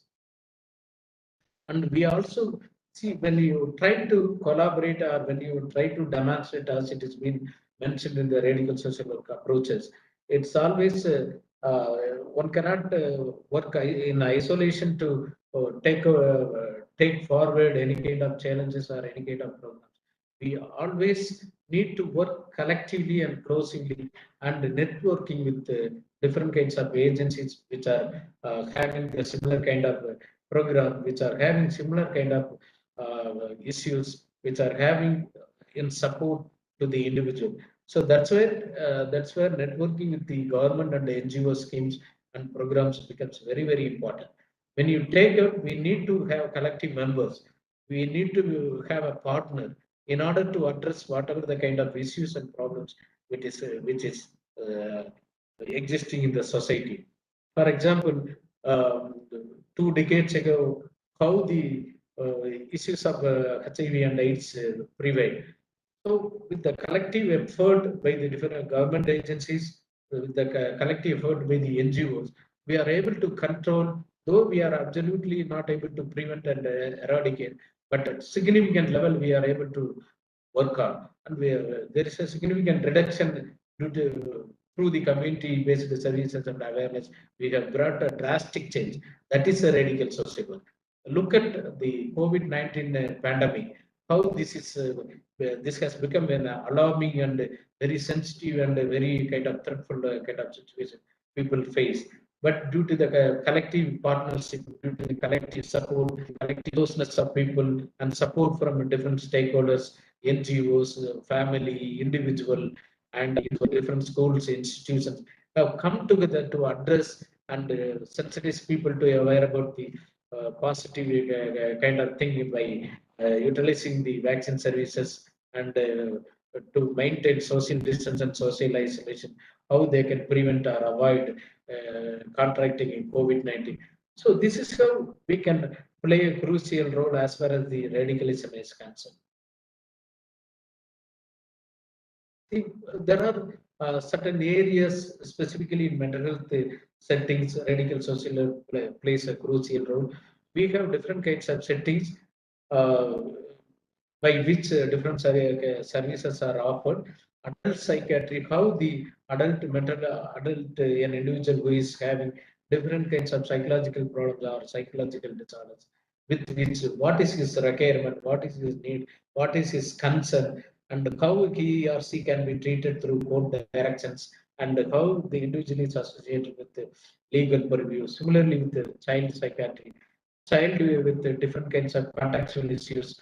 We know that the radical social worker, the child, for child, there are lots of legal provisions, child mental health, POCSO Act, the probationary kind of role, Child Prevention Act, different kinds of acts are specifically mentioned for child. Using those kind of concept, using those kind of provision, dealing with the child mental health, it becomes a very important area of radical social work. And adolescent psychiatry also another important thing that another important bill and act is helping us. Geriatric mental health is very important area where currently there are lots of legal provision how the geriatric members need to be treated at family, and what is the provisions interested in maintenance of senior citizen and welfare act. So these are all because of the lobbying, because of the various stakeholders effort, the act has become to safeguard the interest of the geriatric population. The family therapy, when a family is getting into it may be a quality of life kind of issues or an individual problems which become a family problem. How the family therapy, family counseling act, the family court, family court plays a crucial role in order to bring the family into together by reconciliation method. So there is a crucial role played by the social workers, particularly the reconciliation, counseling, and family using family therapy and family counseling centers are established to look at various issues arising in the family context. So all those things, radical social work in different direct or indirect way it has played. And beer medicine unit also is one of the material settings which is radical social work has been currently playing. And we know that there are several challenges related to disaster kind of issues, and the disaster management situation also social workers play a very crucial role in order from the starting from the beginning, the first psychological first stage to end age, reconstruction phase, all the phases social workers are involved. They are able to support, they are able to collaborate, they will they are able to advocate, they are able to guide the government, the stakeholders, all those things they are able to help different kinds of society, different kinds of policy makers in disaster management situation. So a radical social work not only lies with the structural changes in the earlier form of society itself, but also different other kinds of services, how these services can empower a human being in the society who need to have different kinds of help. And de-addiction services also many a times see the availability, accessibility, and affordability. See, in the country, it is freely available, though there are certain state which is completely restricted, but it is easily available. Who are these people? Now there is no parity between the rich or poor. There is no difference between urban and rural, because many of the states are openly made it available through the government run mechanism itself. So people try to use different kinds of substances by which there are people becoming addicted. The government run addiction centers are available, private run addiction services are available. But as far as the services and provisions are concerned, it is definitely there is a varying in nature. And the other thing is the community psychiatry, which looks at community mental health in order to identify the diagnosis of the community. What is the existing issues? What is the prevalence rate of particular disorders, mental health issues, mental retardation, and community certain kind of anxiety disorders? How the team, how the community psychiatry team, how the social workers can address those issues by becoming a member of multidisciplinary team, going to the community. As I told, in the Western model, it's a community outreach program where they are directly contacting the family, directly going to the community or the society, and made available all the resources which are required for addressing all the medical or mental health issues. But here in India, again, there are certain disorders are identified in the community, particular disorders, and even well-researched kind of articles are also available to looking at where is psychiatric mental morbidity is higher, whether it is rich or poor or women or men or rural or urban or higher income group. All those things are playing crucial role in order to look at community psychiatry. Telemedicine center, I told you the previous slide itself, which played a crucial role as far as the pandemic is concerned. This kind of initiative, though it was not much available earlier, after the COVID pandemic, definitely it has created a platform for social workers to use telecounseling services, reaching out to the family, reaching out to the individual, understanding the problems, making them use their opportunity, reaching out them and reaching out to their physical needs, psychological needs, social needs, medical needs. For example, people who were not able to come to the hospital, they were connected with the district mental health programs, whichever is available nearer to them, and connect with them to uh, utilize their healthcare services from the district. Requested the district or Talib mental health services also to offer such kind of services, giving the details about and family seeking counseling. We offer the counseling. The individual who had follow-up difficulties, we have given the follow-up kind of counseling services also appropriately. There are situations legal aid clinics also running. There are certain free legal clinics are available for persons with mental disorders. Therefore, family, for example, free legal aids are available for geriatric population who has different kinds of challenges by the family member themselves, may it be property issues, may it be various welfare scheme. There are certain welfare schemes are available for individual with different disorders, children with the different disorders, and pension schemes, even certain facilities available for senior citizens, old age pensions, welfare scheme, concession in transport services. So all these are taken forward by the social workers and deal with it appropriately, contacting the right person, contacting the authorities concerned and trying to help them. These are all played a crucial role by the social workers. So when it becomes a kind of challenge and a transform to the society, it becomes a radicalism.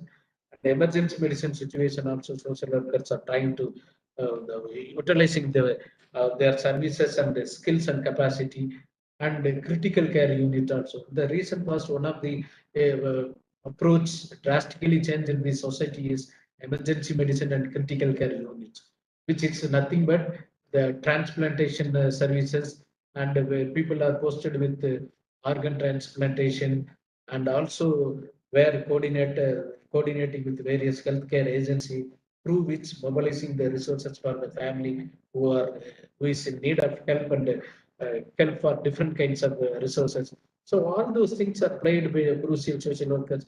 It was not existing in India, but earlier, but now these are all areas has become, because of the various kind of approaches, because of the various concepts which has been formed as a sound theoretical and conceptual background for social work.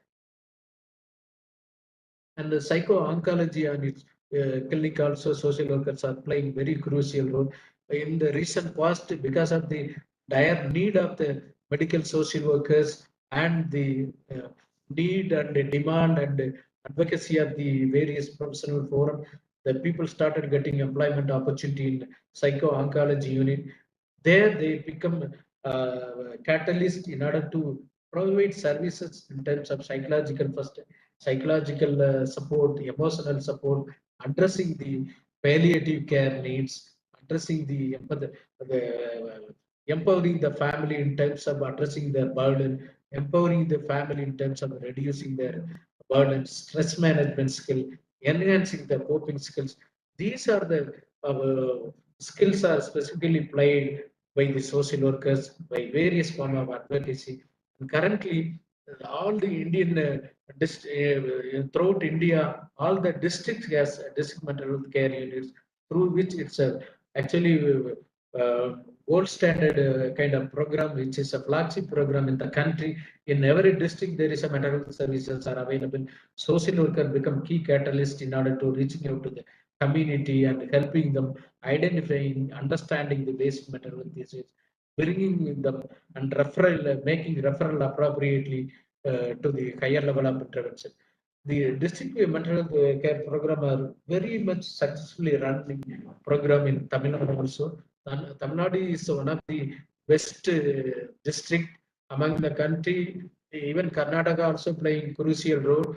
There, the district mental health team is able to reach out to the community and able to provide all the medical help necessary for the individual and family who is in need of help. They are not only addressing the healthcare needs, but also various welfare needs associated with the mental health issues. And also, because of the, even in the recent past, the Tamil Nadu government has announced that every schools and colleges need to have counseling units and centers where social workers or the counselor need to be appointed. These are all the dire need is arising because whenever there is an issue, whenever there is a lobby, whenever there is a issues related to policy, whenever there is a issues related to healthcare kind of thing, and the school social workers and our college social workers are able to identify the mental health issues among the students and different kinds of behavioral issues, different kinds of addiction problems. We often see that the number of students committing suicide in the school, the students committing suicide in the colleges. So all those things are effectively addressed by definitely social workers or among the professionals. And these are all the things are currently advocated. The strongly been there are some schools and colleges started appointing social workers in the school. We all need to definitely advocate for the better payment because one of the issues is underpayment. Definitely you need to look at, but being yeah, social workers, please go through the mental health care, allied mental health, allied health care bill, which may have direction how you can utilize legal provisions to do it, and integrated medicine unit also. See, currently, whatever the medical services are offered may not be sufficient enough to take care of the holistic health. We right from the beginning is are talking about the holistic health, how the uh, how we need to take care of the physical, psychological, social, and emotional, all those health.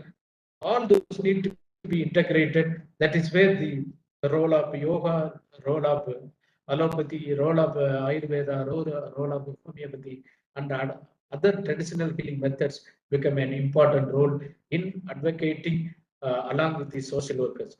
The social workers not only looking at the core medical care alone, but also is involved in bridging the gap of the integrated medicine with collaborating and networking with the different kinds of medical professionals as an allied health.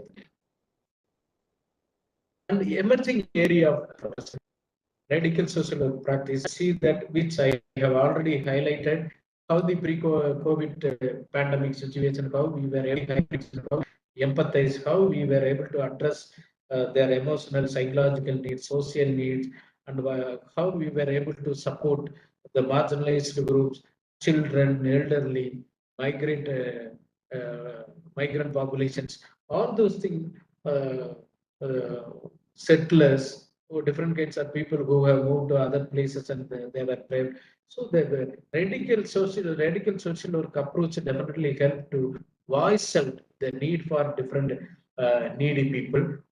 Crisis support for COVID affected populations also were able to be offered because whenever there's such kind of sudden crisis occurred and people stranded and trapped in different kinds of crisis situations, social workers were able to help the people who are in crisis. The post-COVID support and care also continue to be offered in different means, physical and tele-means, and psychosocial care services are also we were able to offer for special populations, women, children, elders, and migrant population, which I have mentioned. And the current issues also we are able to, we often see that lots of issues related to prison, where all the issues are happening, lockup death, many other kind of issues are happening. So we are able to provide mental health services not only for the prisoners but also the people who are in jail. And through them, we were able to integrate the mental health services and as a holistic approach and able to help them because many of them have anxiety, depression, and also suicidal tendencies of the convicts, which are very much addressed. These are the kind of new approaches and dimensions which are emerging in social work, and probably one can look at. And also psychosocial care services for children in conflict with law. So, which is very much how the children are in conflict with law, which are also taking place by the different kinds of legal provision of Children Protection and Care Act, and care for victims of domestic violence also, because there are situations many people are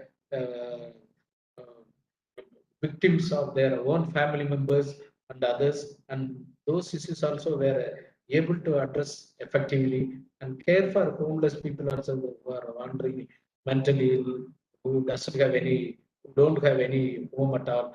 So those people were also reached and been able to provide essential help, physical help, psychological help, and also being able to provide rehabilitation services for them and rehabilitation services and other kind of employment opportunities and other kind of educational opportunities were provided for the children. These are the kind of services are emerging for the social workers to practice profession in the future. And helplines also available for children, women, elderly, and who are having suicidal tendency. Different helplines are available in the country as well as state-wise. One can probably take that as a reference, and whenever, wherever necessary, they can refer appropriately for the interventions. In conclusion, I would say that radical social work is an action-oriented approach, which is entirely different from a conventional social work, which is talking about the charity and which is talking about the individual and family. Currently, it is nothing like that. It is basically looking at the structural kind of issues in terms of taking care of the multifacets of issues the society is facing in needs, demands, and the healthcare and other things. And it is the need of the hour to transform our social practices that matches with the needs of the contemporary society. Radical changes in mental health and social work practice will uh, protect to and contribute to effective participation of the person with mental illness and families in community. These are the simple understanding about the radical social work, how this has connections with the health and mental health, how the application of radical social work concept to mental health, and how this radical concept been practiced in different settings, and where it is exactly applied in using the radical social work concept, which has been presented here. If any queries or clarification, please go ahead. Kavita, I have finished. Sir.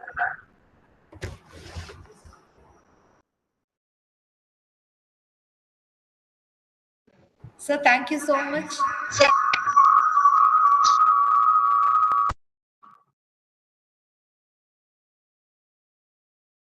So thank you so much, sir, for that very elaborate presentation on the scenario of mental health and the radical challenges in the practice of mental health in Indian scenario. So let us know whether there are any questions from the participants. Participants, if you have any questions, you can please type your questions in the chat box. So the resource person will address your question.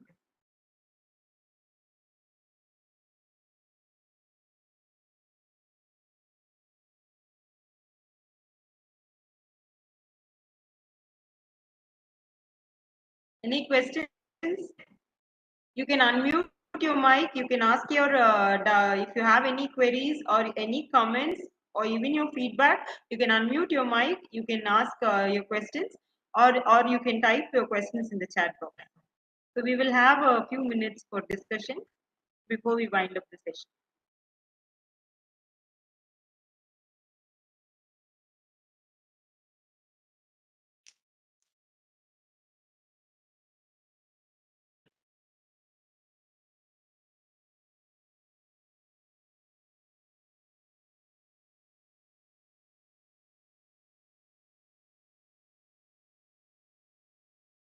No question, don't ask.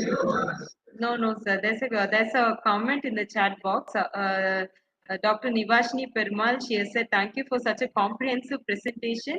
I like how you have linked mental health to radical social work. She's asked a question, how you have linked mental health to radical social work. How? Sorry, Tressa, can you hear me? Yes, ma'am, I'm able to hear you. Ma'am, you can ask your question, ma'am. Morning. No, I didn't ask the question. I simply commented that I like how Sir's linked mental health to radical social work, how he showed us the link. Okay. Thank you so Okay, much. ma'am. Thank you. It's a comment, sir. She has said like she likes how the way you have linked mental health to radical social work. Okay, fine. Any other comments or questions, please, participants? You can feel free to ask questions and discuss.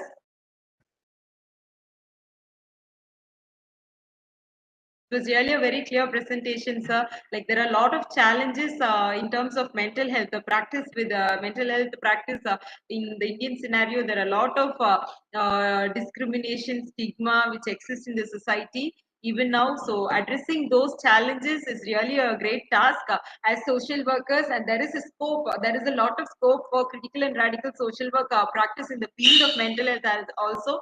They've given a comprehensive idea of how critical and radical social work can be applied in the field of mental health. So I think there are no questions. It was quite clear presentation. So once again, we thank you, sir, on behalf of PSG College of Arts and Science, on behalf of the Department of Social Work, and on behalf of the organizing team. I extend my sincere gratitude to you, sir, for accepting our invitation and for like even though we had a last minute change in the schedule, you readily accepted and you have delivered such a wonderful presentation on the reflect like you have also shared your reflections of you as a academician and your practice experiences in mental health. So we thank you very much, sir, on our behalf. Over to you, Dr. Kavita. Sir,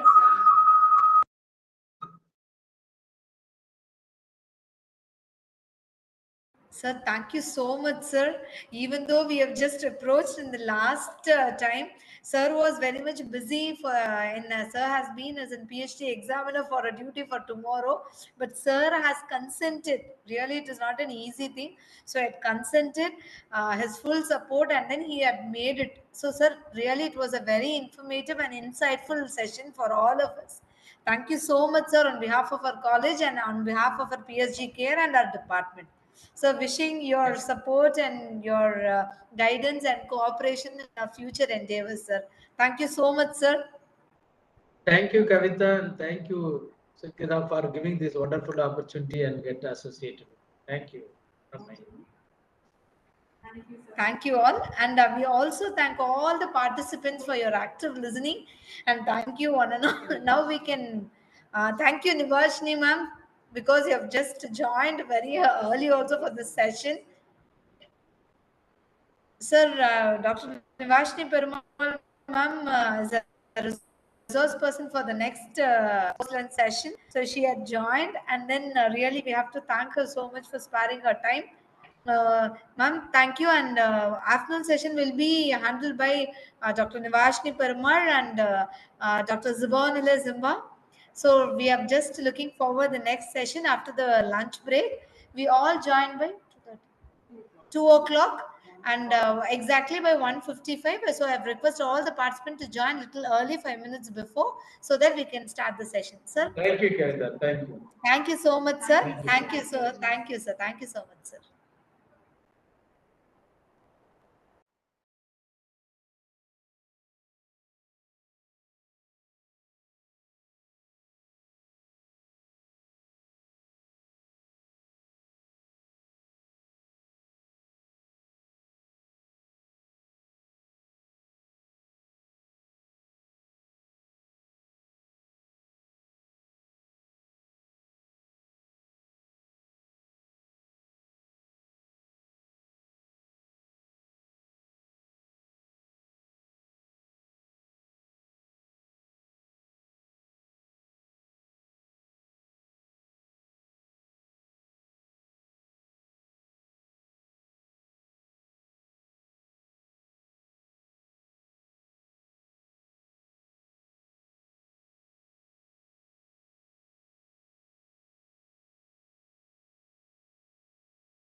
അതെന്തായാലും ഇപ്പം ഇന്ന് കലാമിപ്പോ വരും.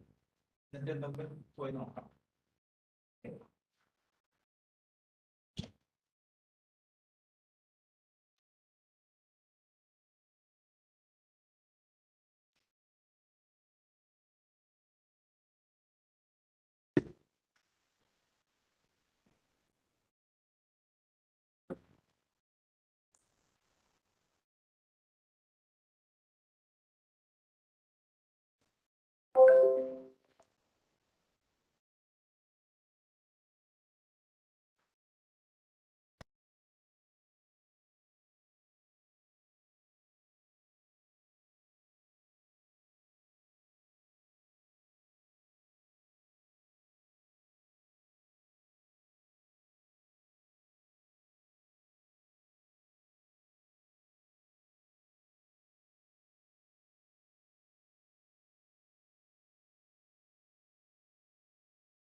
ये कुछ spanner का करते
Very good afternoon.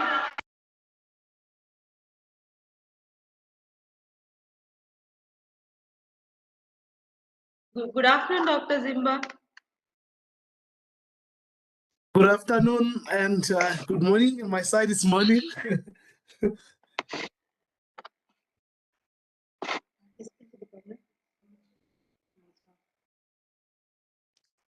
Not sure if you can see me. My background is a little bit sir. light. Good morning. Good afternoon, sir. Okay. Morning, colleagues. Nice to meet you on this FDP. Good afternoon, ma'am. Nivashni, ma'am. Very good afternoon to you. Good afternoon to you, ma'am. Hello, everyone. It's Ma'am, very I'm not cold able to on hear our you. side. Ma'am, just a minute, ma'am. I'm not. Yes, ma'am, it's audible. Please unmute.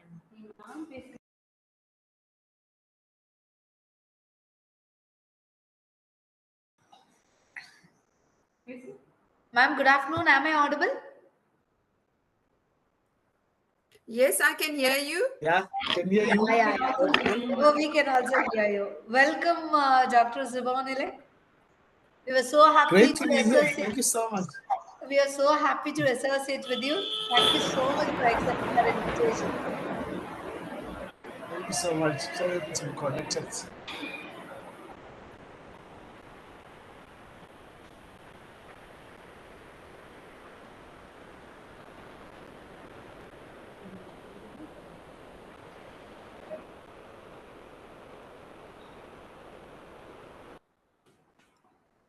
Ma'am, you said your students also will be joining. That's right. We've asked them to join using the YouTube link. Okay. And then some may join on this platform as well, but we won't wait. Yeah. We can proceed. Yeah. Can we start? Yes. Okay, together.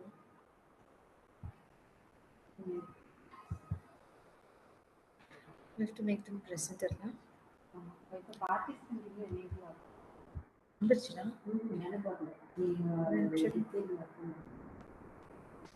I made ma'am as presenter. Ma'am, screen share பண்ணு sir. Ma'am, you've been made presenter, ma'am. Thank you. Zimba will begin. So if you can make him a presenter also. And if we have trouble, then we ask you to run our slides. Is that okay? Sure, ma'am. Sure. Thanks.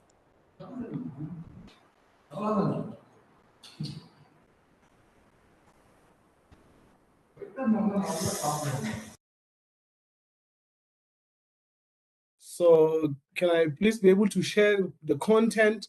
It says I can't share the content unless I'm the host. Yes, sir, you can. Yes, sir, now you can able to share your content. Let me go for that. There you go. Thank you so much. Now I'm able to share my content. So good morning from my side, because it's morning on this side of the world, and good afternoon to you. I'm Zibonela Zimba. I work for the University of Johannesburg, and I'm very passionate about issues of social justice and social activities in my own right. And I'm happy to be part of this magnificent program, and I'm looking forward to. Yeah. So please excuse me. So warm happy afternoon. As sir has said that it is afternoon for us. So warm afternoon to one all present here and all the participants on behalf of PSG management and PSG Care and our institution and our department behalf.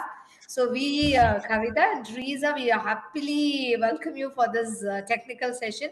So now I just request our research scholar, Sheetal Dikshit, to introduce the guest, resource persons of the day, of the session. Sheetal? Good afternoon, ma'am. Good afternoon, sir. Good afternoon, Nevanshi, ma'am. It's an honor to welcome Dr. Nevashni Perumal, Dr. Sibonelle Simba to this section. Dr. Sibonelle Simba is a lecturer in the Department of Social Work and Community Development at the University of Johannesburg. He teaches community work and theories, models, and perspectives.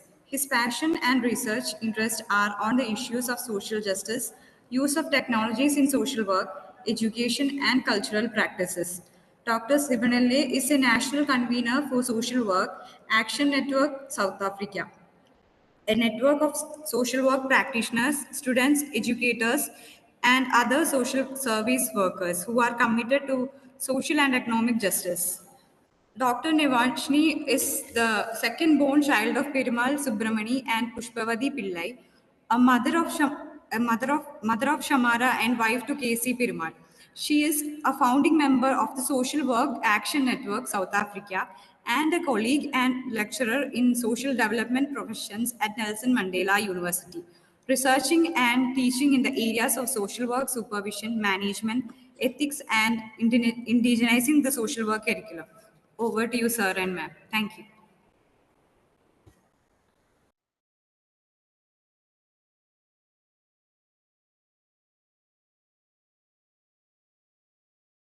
What did I do now? But thank you so much for the lovely introduction. I'm going to start the conversation, and I'm going to just begin to set the foundation for the theme at hand. You know, the need for radical and critical movement in social work sector, where I'll begin to look at the history of critical movement in social work, and further look at some global social inequalities, and further look at some patterns that we sort of experiencing, or rather confronted with into the global scale, and later look at various recent examples or experiences that sort of leads to the question of, based on all of this, do we need critical or radical movement in the social sector?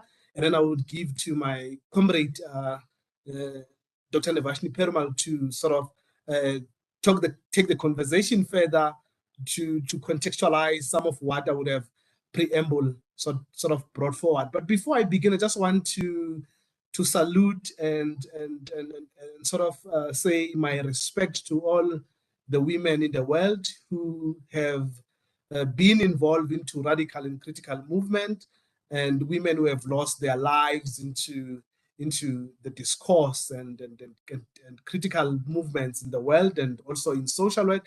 The reason I do that is because here in South Africa we're celebrating a Women's Month, so I thought I see it fit that I really pay my tribute to those women that we have lost in the cause, and those that have sort of lost their life in the struggle across the globe.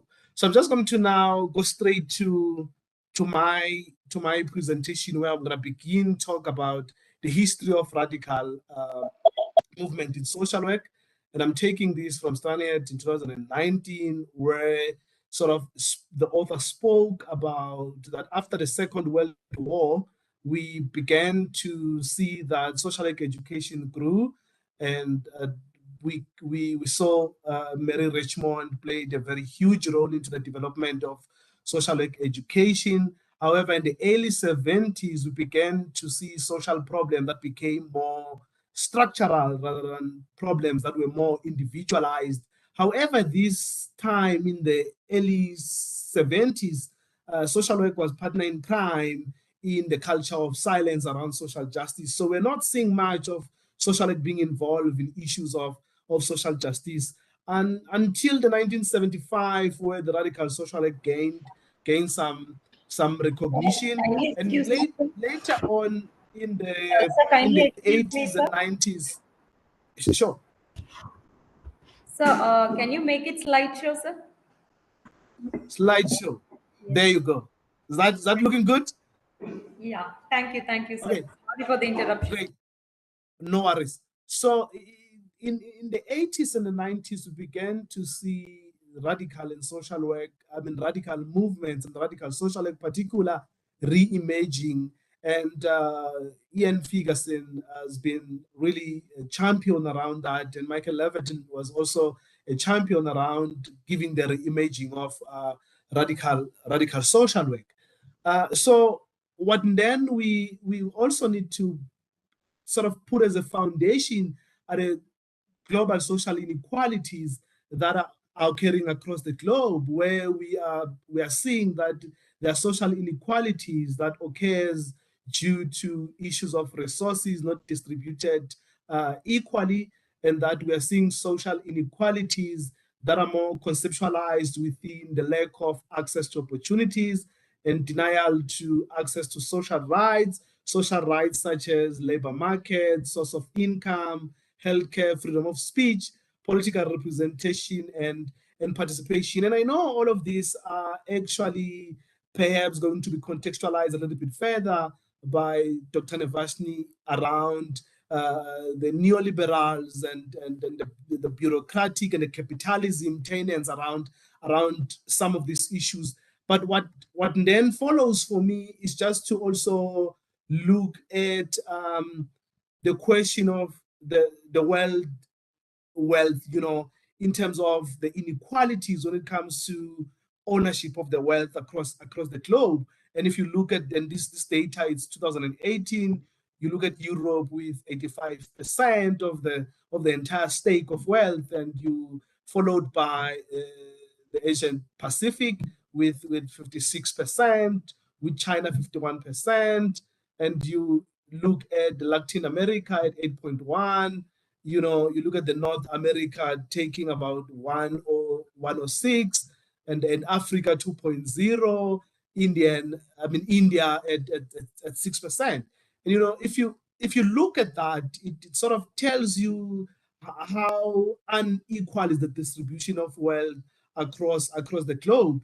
And I think we will sort of try to talk to what contributes to that, what sort of leads to such unequal distribution. But with this, then it leads to the issues around access to resources. It leads to some of the experiences that people on the ground are actually experiencing across the globe. And that leads me to talking about the issue of patterns of inequalities in the into the economic world.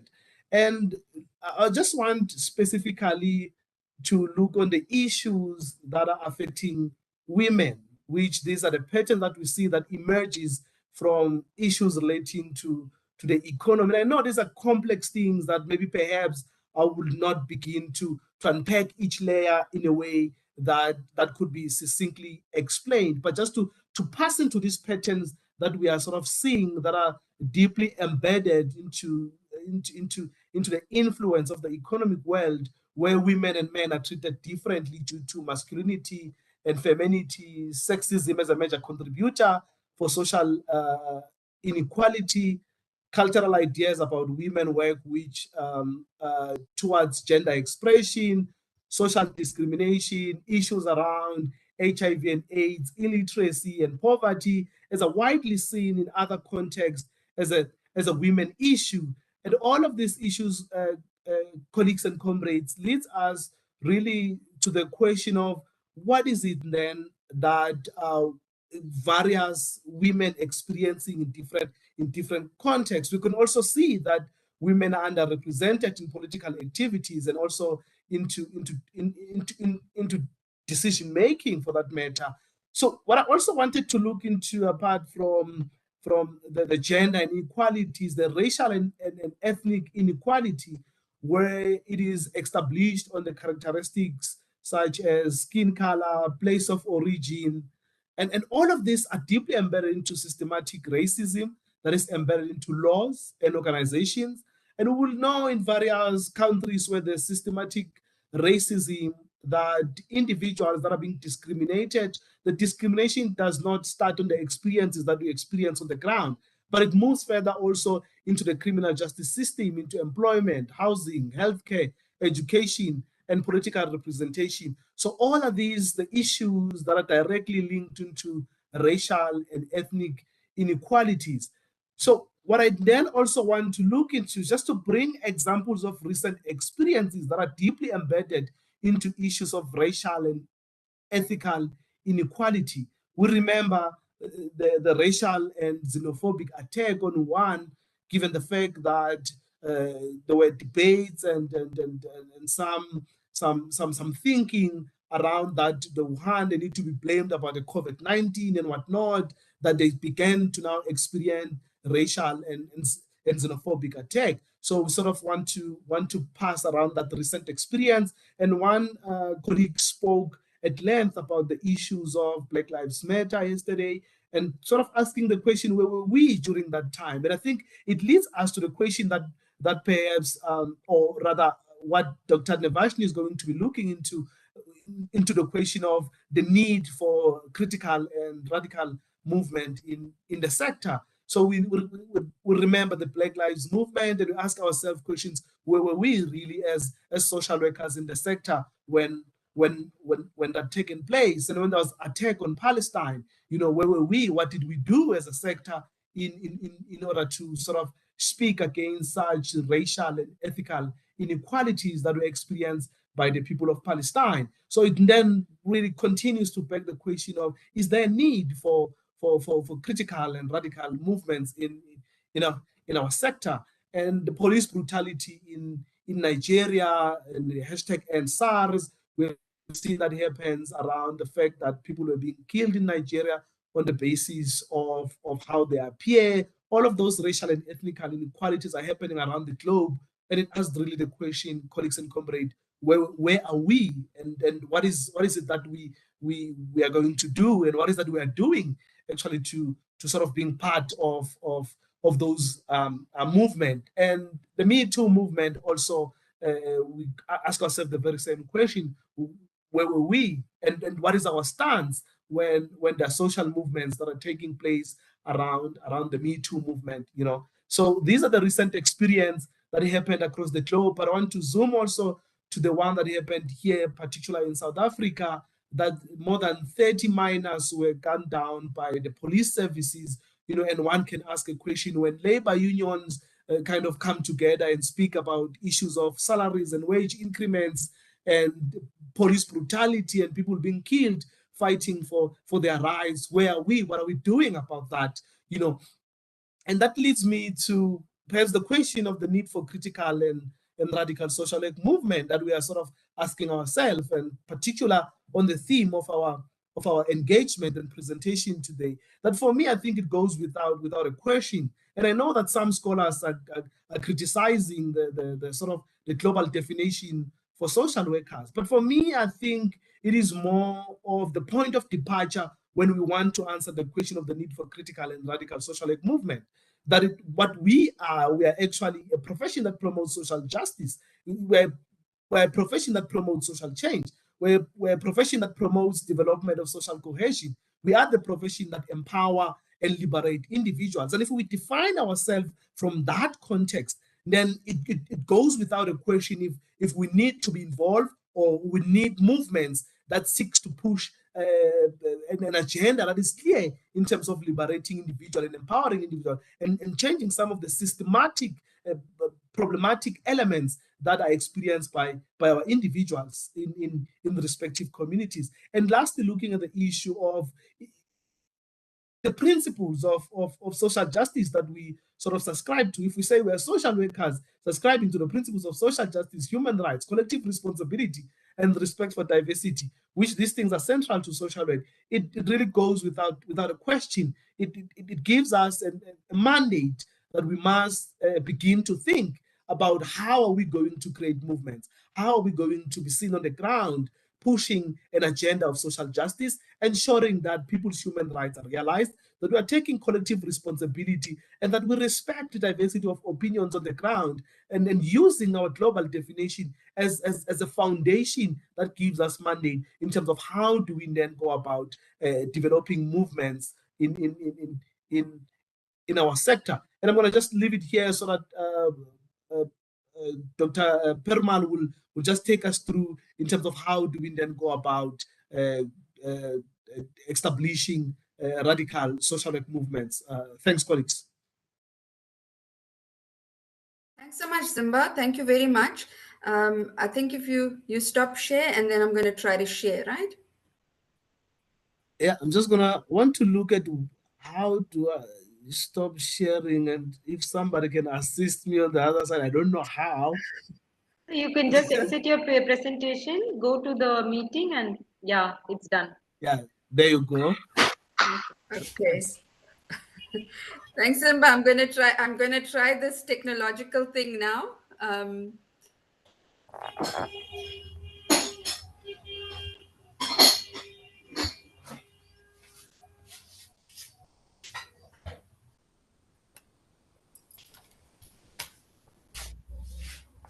Yeah, ma'am.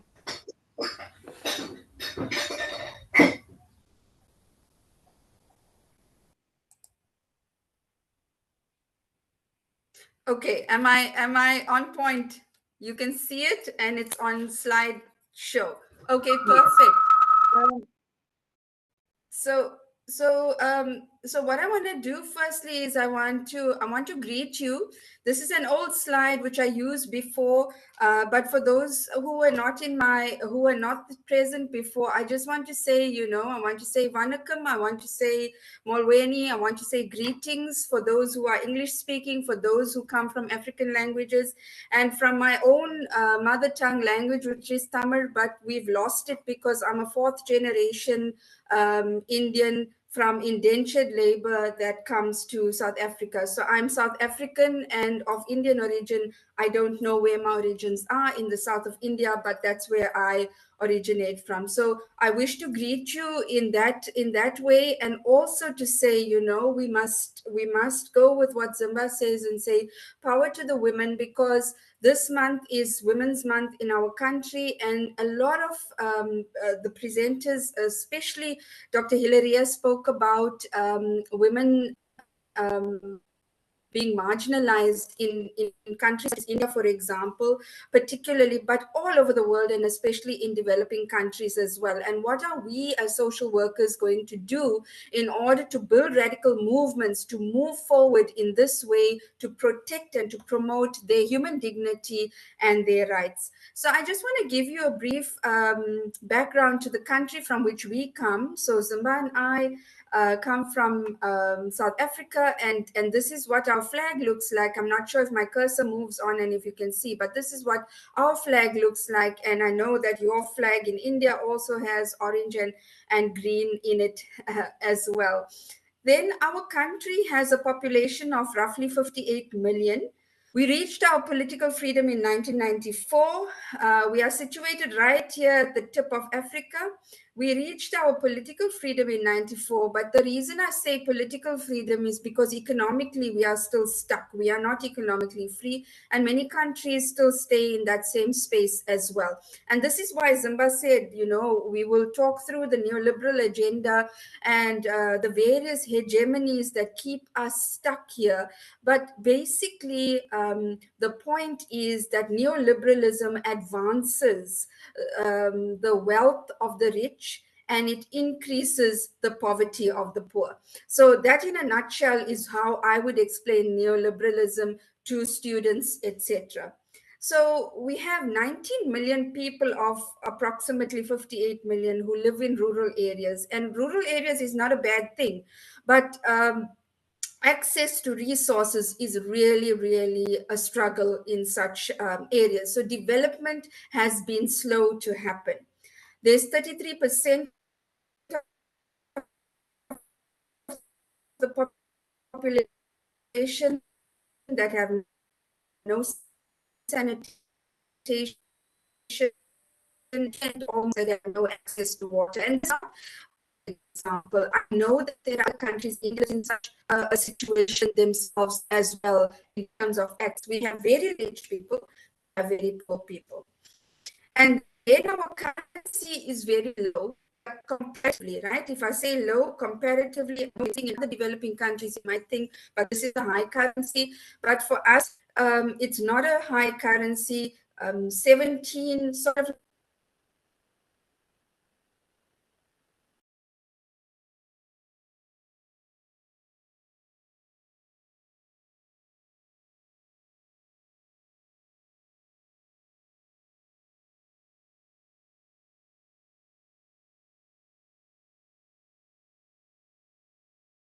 so this collectively bred almost 300 years plus of domination, discrimination, oppression, marginalization, exclusion and exploitation of the original peoples of South Africa, right? So the original people of South Africa were pushed so far to the margins that they sort of like, you know, when you look at a margin, it's on the sides of the pages. They were pushed so far that they almost fell off. They almost fell off the pages. And many of us with darker color skins are still struggling those stresses at the moment. And then what happened during colonialism was that the land was invaded and made into property. Now think about that. Land became property and it displaced African people in South Africa. So it displaced African people. Now property is being sold at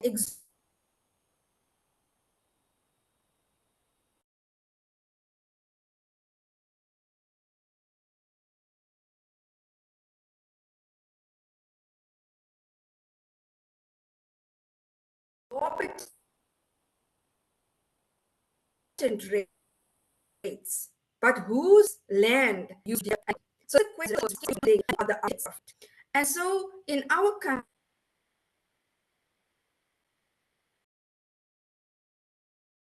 because people are saying, and largely white dominated movements are saying that 28 years is long enough for Black people to have been in power. And so we should be seeing some kind of change. But trying to fix 300 years of torture and of destruction from colonial and apartheid rule, how can 28 years of leadership fix that? And what's happening currently in the political situation is that corruption is creeping in rapidly, so very rapidly. And you know this in your countries as well, because neoliberal agendas are being perpetuated. Currently, we have the social development approach which we subscribe to. And social development in social work, it talks about public-private partnerships and social workers working in the best interests of communities to sort of create economic freedom spaces as well as participation in the full country's running. Now, that is not working well. We don't have economics, right? In social work, we don't have economic modules. Secondly, it's pushing a neoliberal agenda. And when we say private-public partnerships, clearly we're going to end up with corruption. And this is what I spoke to the first years in class yesterday. It's going to end up in corruption because governments wish to get into, private corporations or private businesses to partner with government so that services can be delivered because government can't do it all on their own. And what ends up happening is those private businesses tend to start taking over government. And so people make up government, so people get bought and corruption becomes, escalates. So when we say we have these policies as radical social work, we need to question it. If they're asking us to do this in social work, social development, for example, they're asking us to do this. How do we do this when these are the tenets of the actual approach that you're asking us to use? So radically, we will obviously have to interrogate that, ask the questions, make those difficult conversations come alive. So my last point here is that in our country, equality is misdiagnosed, democracy is liberal, and new managerialism and neoliberalism dominates, okay? So that is where we are in South Africa. So our societal pandemics, you know, when COVID hit, we all started to rush towards the medical pandemic. But what are our societal pandemics? And I think many countries experience similar. Poverty in our country 31% of our population is dependent on social grants. Okay, so assistance from the state, which amounts to approximately 350 Rand or $20, 20 US dollars per month. And that too, it's a fight. And I want to say here as well that when I'm using the US dollar, I'm using it so that we can understand and meet each other in a currency that is sort of universal. However, it is not a superior currency. The fact that we say that we, how many euro, how many dollars, how many pounds, it makes those Western currencies superior, okay? And it perpetuates the dominance. So our unemployment rate is 34.5%. And inequality, and you can Google the Gini coefficient, where wealth inequality, the index ranges from 0 to 1. And for South Africa, we are 0.96, sort of like 0.7. And bearing in mind that 1 is absolute inequality. So we are very, very close to absolute inequality in our country. So inequity is another pandemic. We might have everybody getting the same kinds of allocations now, but we often see this sort of like, we see these pictures of, I didn't put it on here, I should have, but pictures of people trying to look over a fence in a stadium. If you Google inequality and inequity, that picture will come up. It'll show you a short person, a medium height person, and a tall person trying to look over a fence and watch a game. The short person obviously is blocked by the fence. So what does equality mean? Equality means that everybody stands on the same ground.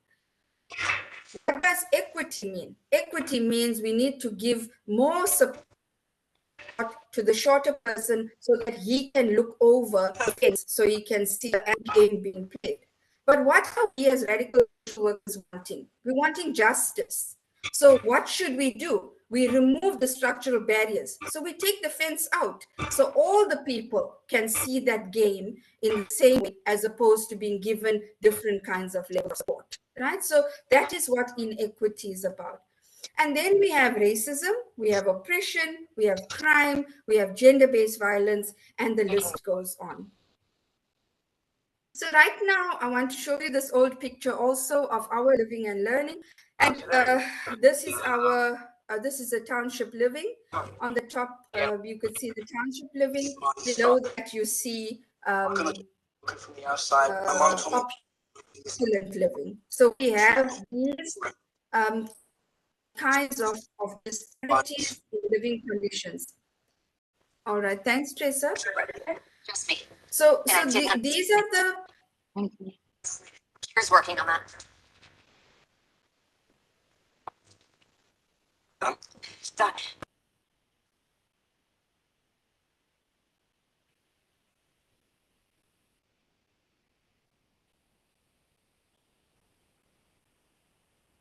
Okay, I think the background noise has moved off now. So this is the disparity I wanted to show you, and then also in our classrooms. In our school classrooms, we have overcrowded classrooms in the public schools. And then we have these more urban, it used to be places. So most of us try to get admission for our children into schools such as these so that they don't have to be squashed in classrooms like that.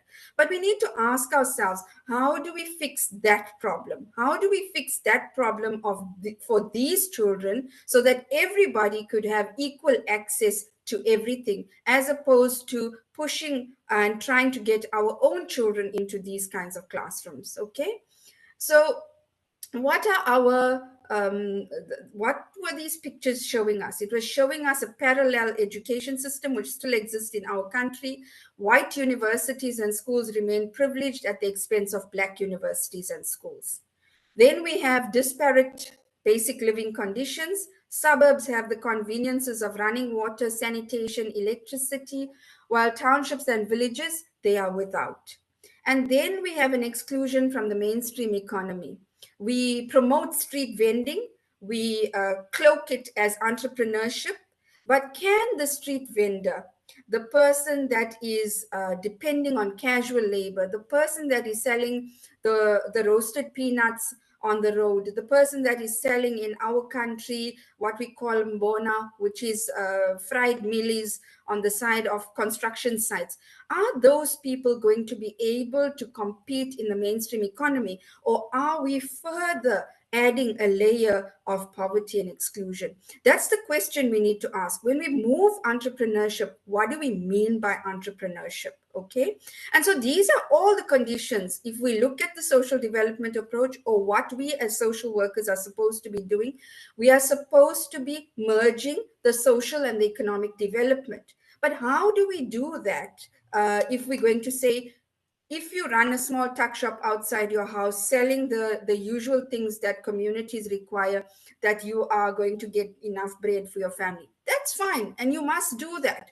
But how does it get you to compete in the mainstream economy? Okay, so those are the questions we need to ask as social workers.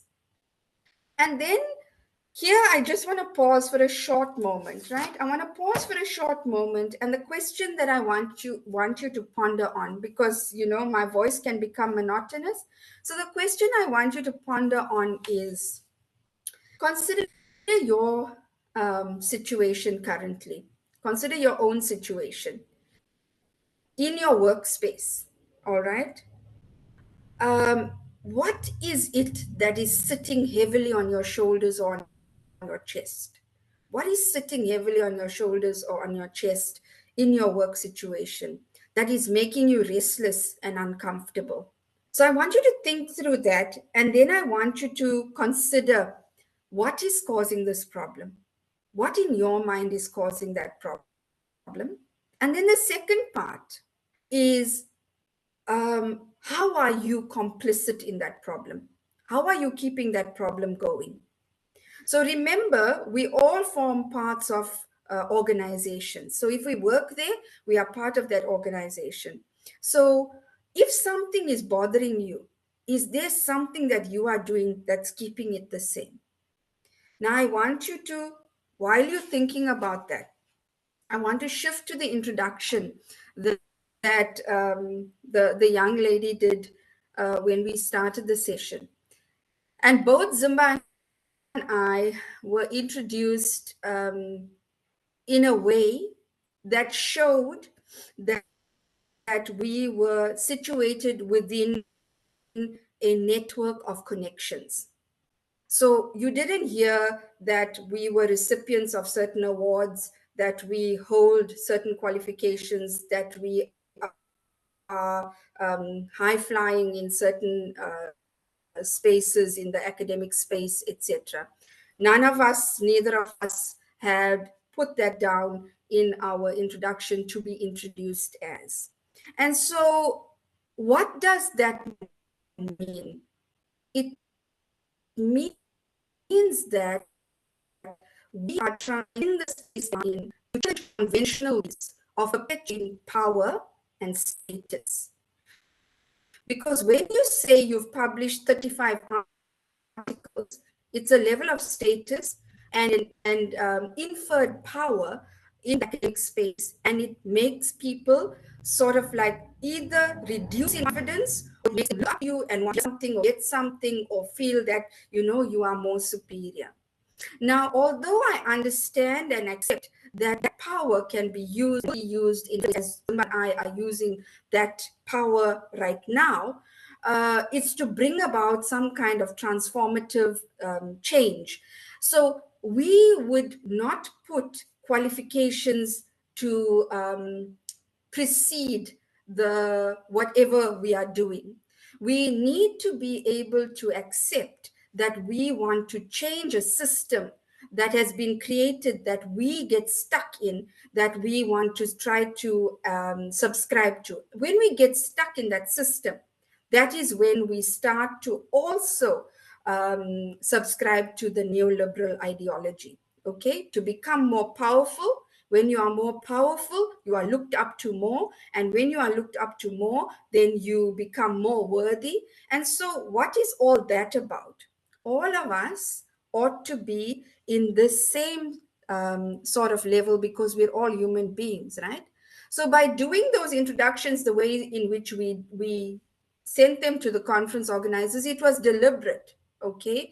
And like Mahatma Gandhi says, you know, that we need to be the change that we wish to see in the world.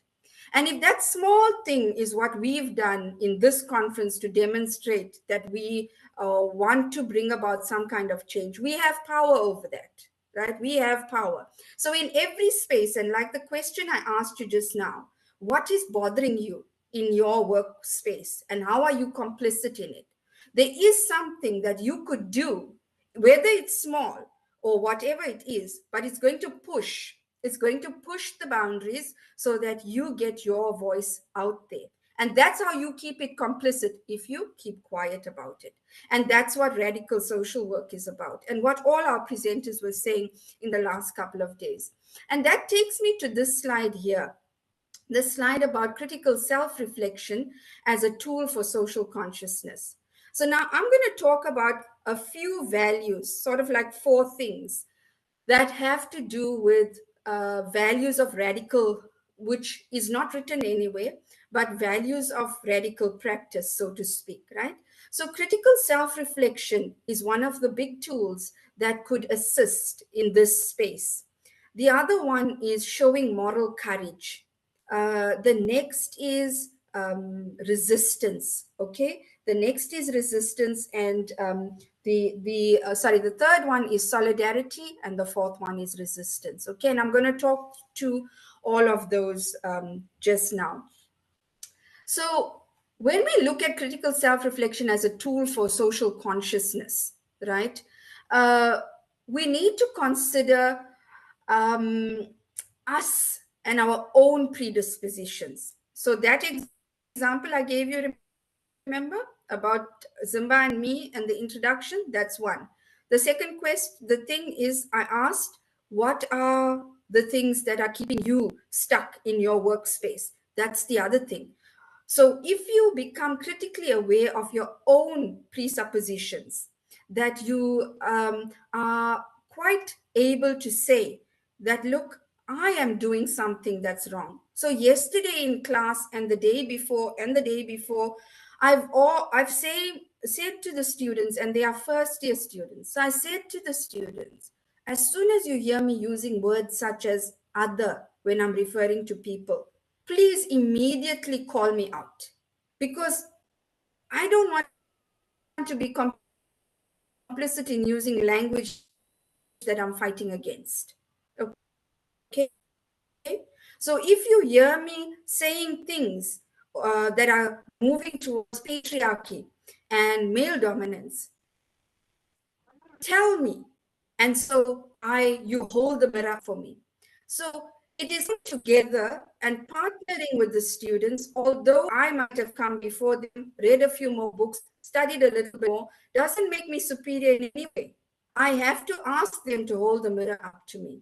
So we need to become critically aware of our own presuppositions. And how do we do this? So Mazzaro and Mott, their theory talks about challenging our own established habitual patterns of expectation and how we have made sense of the world around us. Because the other day when I was on the platform, and yesterday I think it was, and the colleague was presenting, asked something about what have you done in your space? And then, can you identify what you've done in your space to push or to challenge domination or whatever? And I put in the chat box that I have always got into trouble at my university for speaking truth to power. And you become irritating when you do that.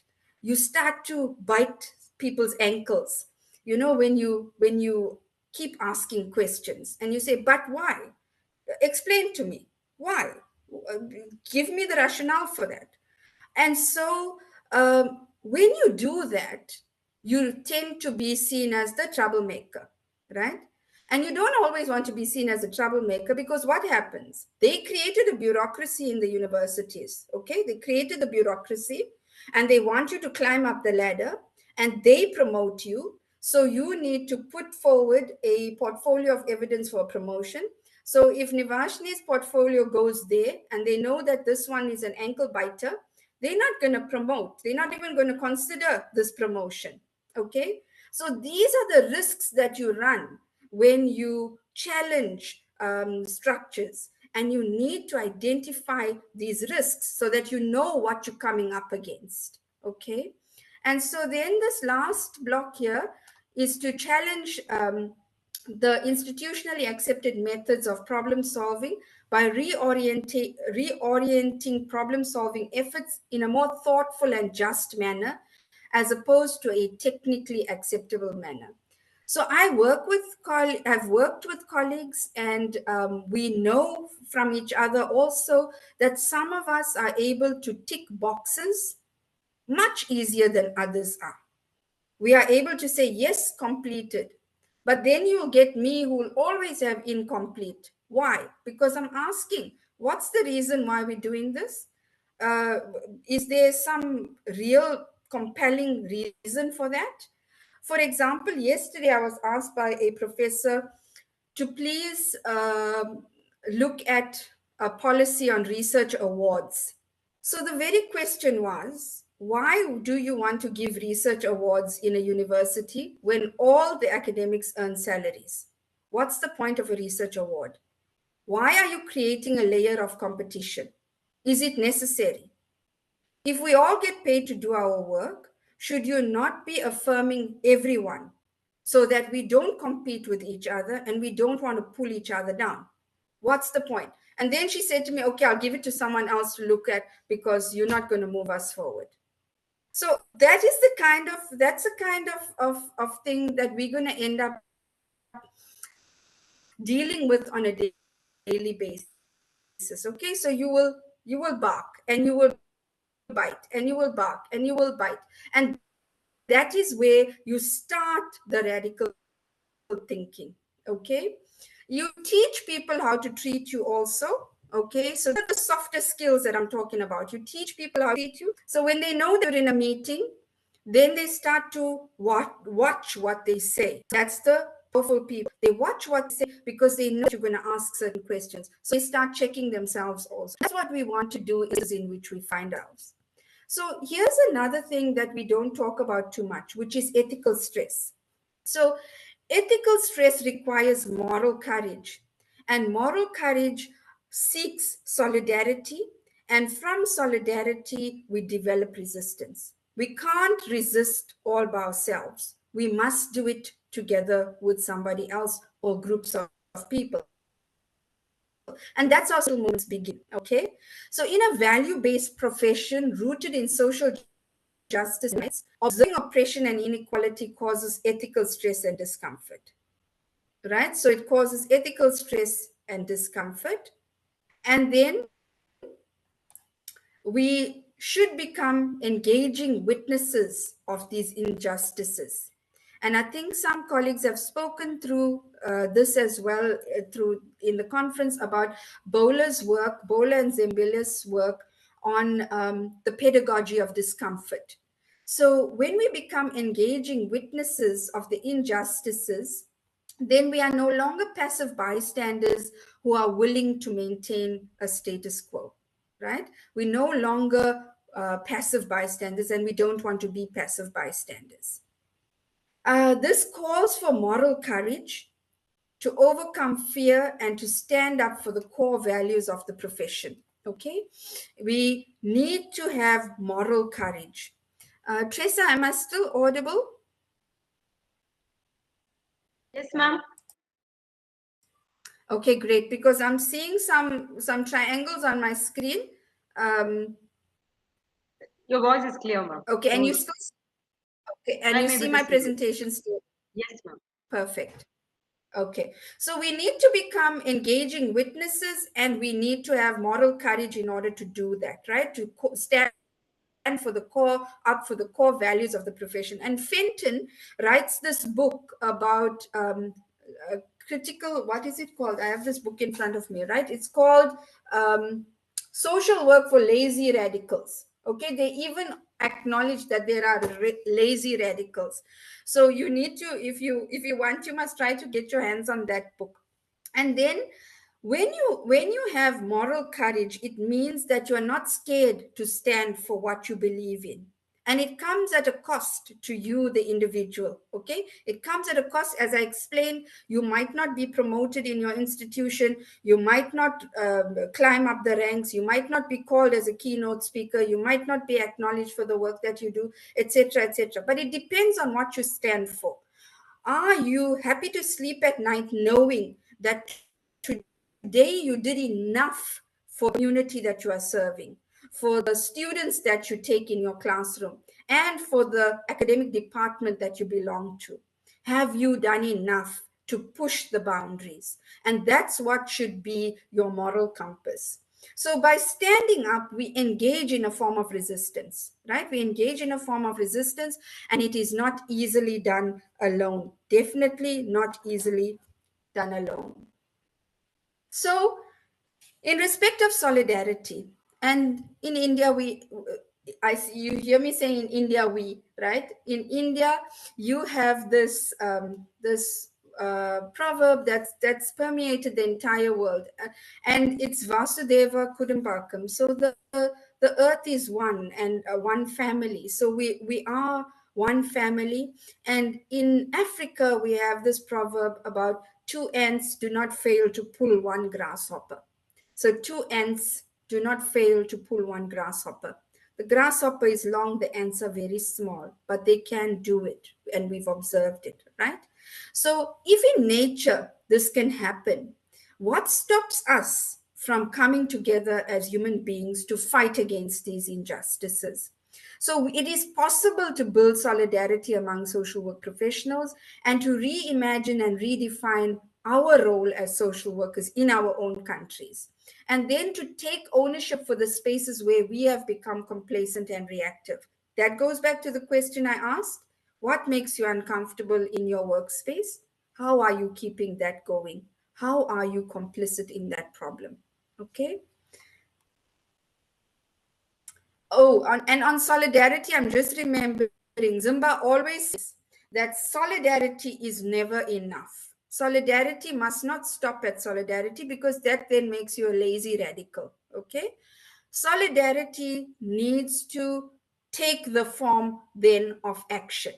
Okay, you can't say, okay, the students are protesting, that I'm standing in solidarity with them. I'll use that time because all the classes are canceled to write, to do some research work. That's not solidarity. Because you canceled your class is not solidarity. You are showing passive solidarity, but you're not standing on the front lines there, and they're not seeing you standing with them and being there and active for the cause. So how do we build a social movement, which is what this session is about? You know, it's about the need for social movements in social work. And I think we've built it up to this point now for you to see that there is a need for us to stand together, and there is a need for collective voice, okay? So on the side here, I have some pictures. And the one is about the big movement that resulted in South Africa, the big movement where students stood together, and it was Fees Must Fall. It was called #Fees Must Fall. And throughout the country, students came together and shut down all the universities, asking for free, quality, decolonial higher education. And they made strides. So at the moment, we have a national financial aid system that funds all students based on the income categories at home. And that is still also being fought a bit, because it's also causing some level of exclusion. But the main thing is that most poor students are able to access higher education. But that's just a linear thing that I'm giving you. There are several circular problems there as well. But that was the big movement. The second one is the Black Lives Matter. And that is one that was a global, it was a global one when George Floyd was killed. And we all felt at that point, there are several things that press on our chest that don't enable us to breathe. Because George Floyd said that in his last words, you know, I'm not able to breathe. I cannot breathe. And if we think like that, what is pressing on our chest that make us unable to breathe, it must create enough discomfort for us to be able to become a part of a social movement or to form a social movement. So social movements are a type of collective merging with the purpose of taking action in some form of injustice. So people engage to catalyze change or to resist change. And the examples of this are for you know, and I've given you of what are the precipitators for social change. So industrial encroachment in residential areas, for example, you know, the big climate change issue as well. So that and it is impacting schools and children, industrial encroachment, and then the Black Lives Matter, the fees. These are some of the examples of social movements. So people you identify the injustice, you identify the structure that are keeping the injustice alive, you establish the channels of communication have failed, and believe in your equal rights and everyone's equal rights to humane living. I mean, those are basic rights. Then a group forms when individuals interact. So this is the solidarity part. Interact with individuals who think the same as you. You discuss, cohesion enhances, and ideology emerges, and that ideology is collectively shaped, and it's shaped. Yesterday, when I was at Dr. Tedem's presentation in the morning, she spoke about the 4D2B principle that she identifies in a book that she's written. And this talks to what I'm talking to now, which is discuss, discover, decide, and disrupt. And then the 2 P's that she talks about is power and privilege, okay? And so I've talked to that as well at the start of the presentation. How do I keep my own power going? And how do I use my privilege to disrupt the structural conditions that are apparent to me? Recruitment for social movements is very easy in the age of technology, right? Recruitment is quite easy in the age of technology because you can start a WhatsApp group and people know. That's how we started Social Work Action Network South Africa. It was 3 individuals that started to snowball from our networks of social workers, and we developed the Social Work Action Network, which now has a membership of over 140 social workers, which is still small, but it's quite large. And Zimba is the national convener for our country for the Social Work Action Network. So in the age of technology, these things can happen. So what we need to be careful of and to be mindful of with forming social movements is that we coming together, we have a common purpose, right? We have that common problem, that common purpose that we are coming together for. But we also go through the stages of group process. So group process, which we teach in our classes and students are learning as well in the undergrad qualification, it's the forming, norming, storming, performing, and then the dissolution, right? In there, what you would have is a clash of personalities, because it's different people coming from different places. All haven't reached that stage of critical self-reflection that you might have reached, okay? So there's a need for bureaucratization. People need positions of power in such an organization, and people want to control certain things, and there are clashes, okay? But what you need to know is to be clear and careful that you identify that this is a group that's coming together. These are the things that you are going to experience, okay? What are the expectations of this group? And you know, we always go through expectations, but I think the better way to ask it is, what would make our formation more pleasant? And what would make our formation, what would hinder our formation? And when you identify those things up front, and as adult individuals, professionals, you'd be able to say, okay, we said that if that happens, then this is what we were going to do. And when a social issue like COVID-19 hits your country and you want to band together as social workers and do something about it, you're going to put away all the personality clashes, etc.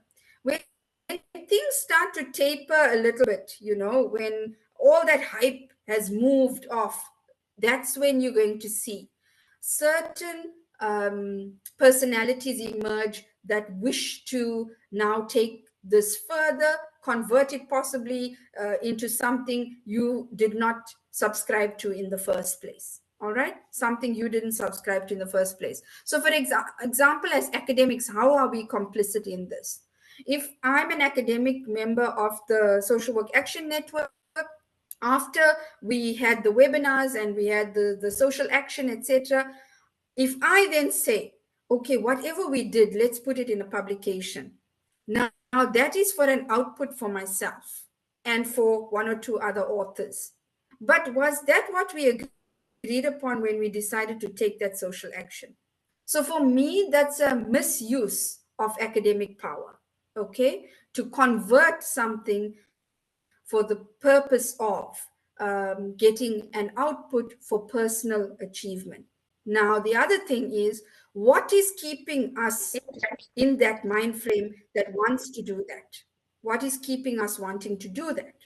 And that's what we need to challenge. And that's the structures at the institution that require you, at your academic institutions that require you to publish. They say that publish or perish, right? So then if we keep our heads down in the books and we keep on publishing, who will do this groundwork outside in the field? So this is where the disparity lies between actually taking action and then being an academic. Can you be both of those? So what would a social work movement stand for? And I'm sorry for this light blue color that's in all my slides, but it's just that my program didn't want to give me another color. So the example of SWAN International, is what I've used here. Social Work Action Network, that's what SWAN stands for, international. And you know it well because Michael Lavalette was on yesterday, who spoke at length as well, with regards to his involvement. And so what a Social Work Action Network talks to is that we need to stand up against neoliberalism. So the vast and wealth of the world, which is held by a small minority, must be redistributed so that all people can have equal access and funded public services. We shouldn't have people sleeping on the floors in hospitals like we saw during COVID, and even now, people sleeping on the floors in hospitals, people having to take their own food to the hospital, etc. Why, when our countries have so much in the economy, when we see our presidents standing shoulder to shoulder with other Western counterparts and smiling for the pictures, why is it that our people are sleeping on the floors in the hospitals? Why? That can't be, shouldn't be. So everyone should have access to free healthcare and proper housing, and that's basic human rights. And there should be good quality, well-regulated and properly remunerated jobs for everyone, because people have dignity when they produce and they provide for their families. People don't want to be dependent on governments, but that's the narrative we have in our mind. Oh, if you give a social grant or if you give some money to families, they're going to keep coming for more because they are lazy. That is what radical social work fights against, that ideology of laziness of the poor, okay, or extravagant spending of the poor. So that's what also Jane Fenton writes about in that book on lazy radical social work. So then we ask also for proper state support for those unable to work, and that the climate crisis is rooted in the present organization of society and the priorities of big business. So neoliberalism and climate change is being caused by that. In our country, we're seeing a lot of that right now as I speak to you. In the city where I live, we have been experiencing a drought for the last 5 years. We're on water restrictions for quite a long time, and we are reaching day zero in terms of water. In other parts of the country, there was severe flooding in the recent past, and complete communities were gutted by the flooding. And the sea level is rising as well, and we're seeing that. But we're seeing it separate from social work, you know. The question is, how are we subscribing to increased industrialization that is causing this problem for communities, and mainly for poor communities? So refugees also have rights and freedom of movement, and a social work that is silent can easily become a tool of the state and big business.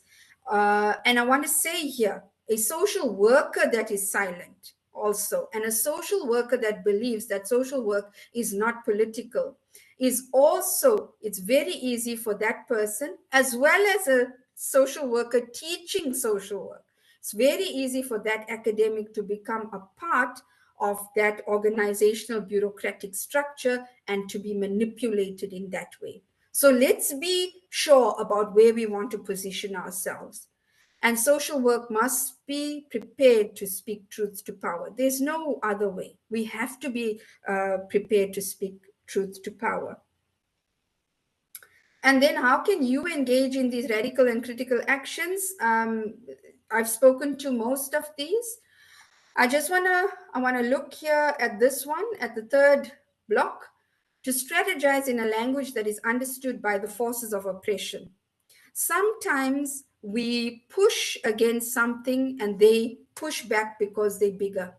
So we keep pushing, and what happens? We end up suffering with mental health challenges as the radical social workers that are part of this group. Because remember, we're human beings. Earlier, the presenter spoke about mental health and radical social work as well.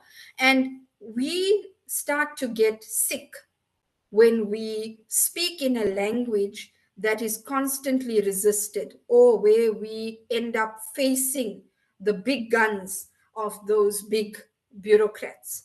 So what I've learned in my practice, which has taken me myself into therapy, because when you resist in a resisting way, in a way that they don't understand, then that causes a certain resistance to come from them, and it puts pressure on you individually. But it's not you that's the problem. When we start to speak in a language that they understand, so if they are saying X, Y, and Z about something, we need to be able to counter that X, Y, and Z after having deliberated with our other colleagues. If you go there alone and try to do it, you could easily be shut down. Okay, when we deliberate and we put a position forward, we wait for that next opportunity, and then we say, respectfully, I wish to raise this, this, and this, and please give us a chance, hear our voices, and we'll give you an opportunity also to respond. Even if you can't respond now, can you respond later? Okay, so it's the continuum of being radical in radical movements as well. Doesn't always have to be protesting and carrying banners and breaking down the doors. So you could challenge the forces of oppression by inviting officials into discussion. You hold them accountable in those discussions, but you don't have to fight with them.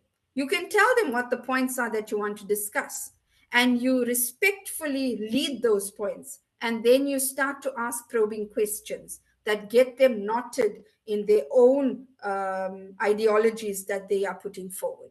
And it is possible, and we've done it as SWAN South Africa during COVID-19.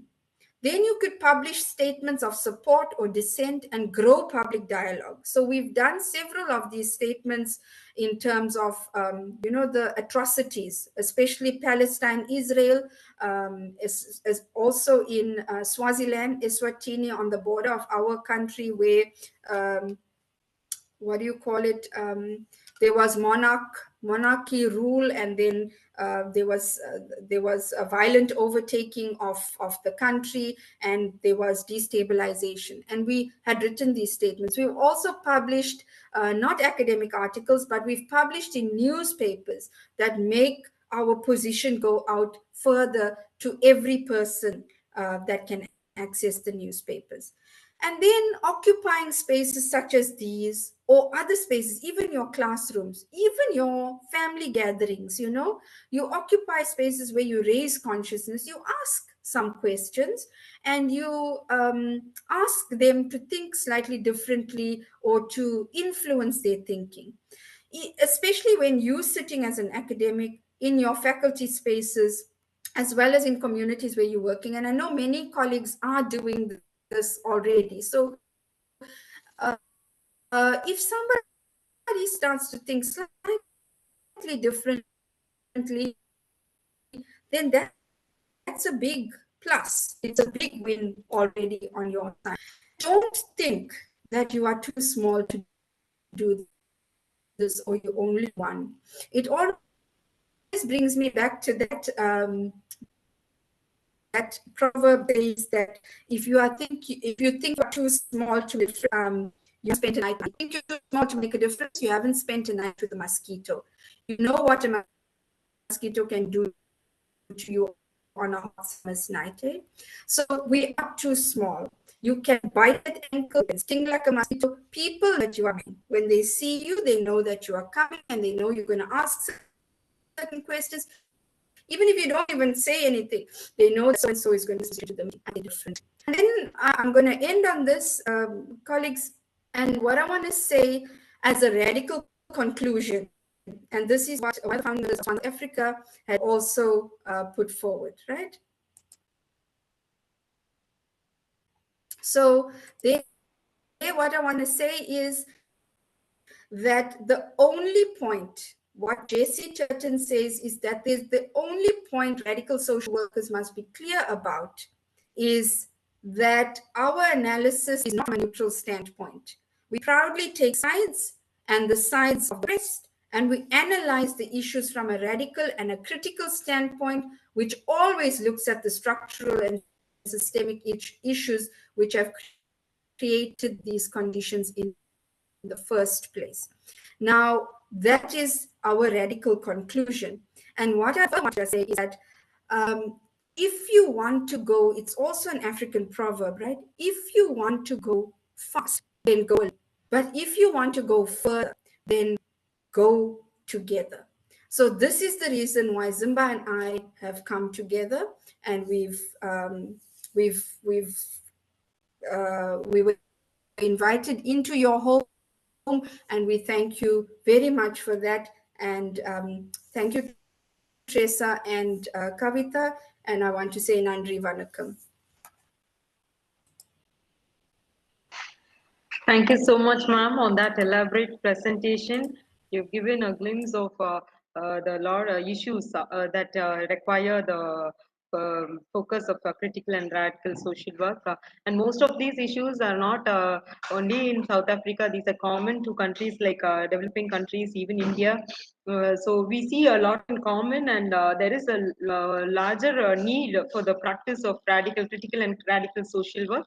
So let us move to the participants. Participants, if you have any questions, you can please type it in the chat box.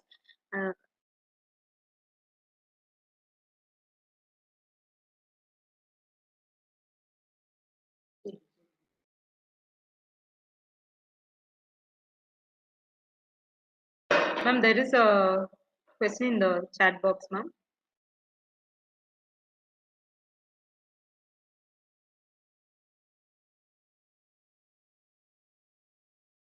Ma'am, can you hear me? Yeah, there is a question in the chat box. I see that. Can I please ask? Yes, can you hear me? Yes, ma'am. I see that. Can I ask the colleague Abu to please to ask the question? So you can unmute and ask.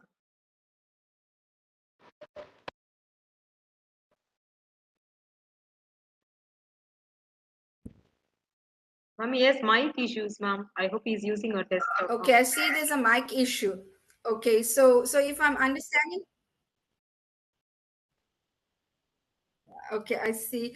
Zimba, are you able to assist me on this one? So the question here is, if I'm understanding it correctly, is that could we please briefly comment on the limited role of academia beyond the academic and intellectual endeavor in terms of engaging the larger structures and deepened inequalities and the common masses? So Zimba, do you want to come in or do you want me to take it? Thanks, Devashni. Would you please take it?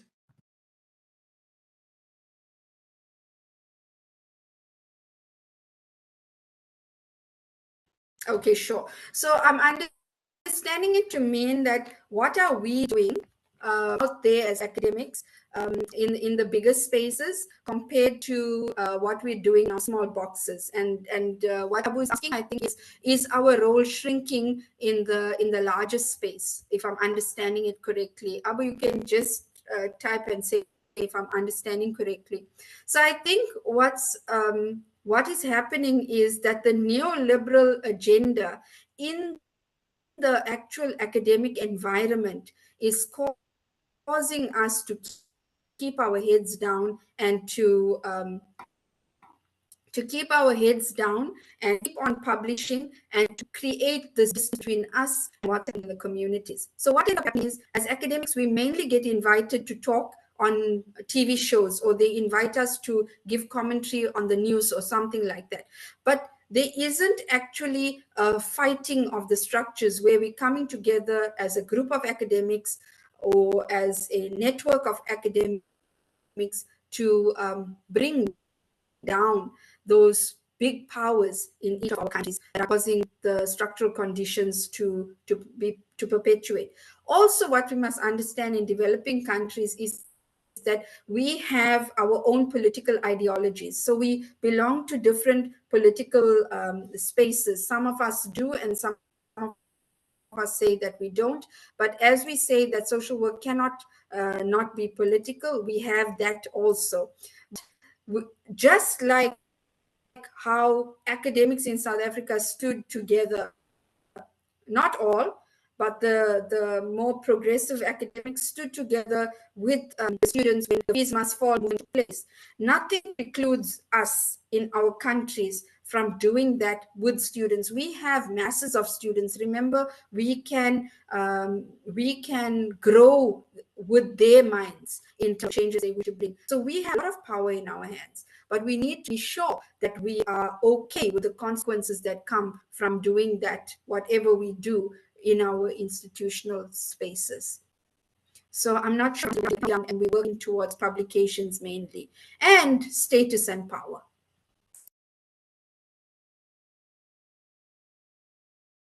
I hope your question has been answered. Chabu.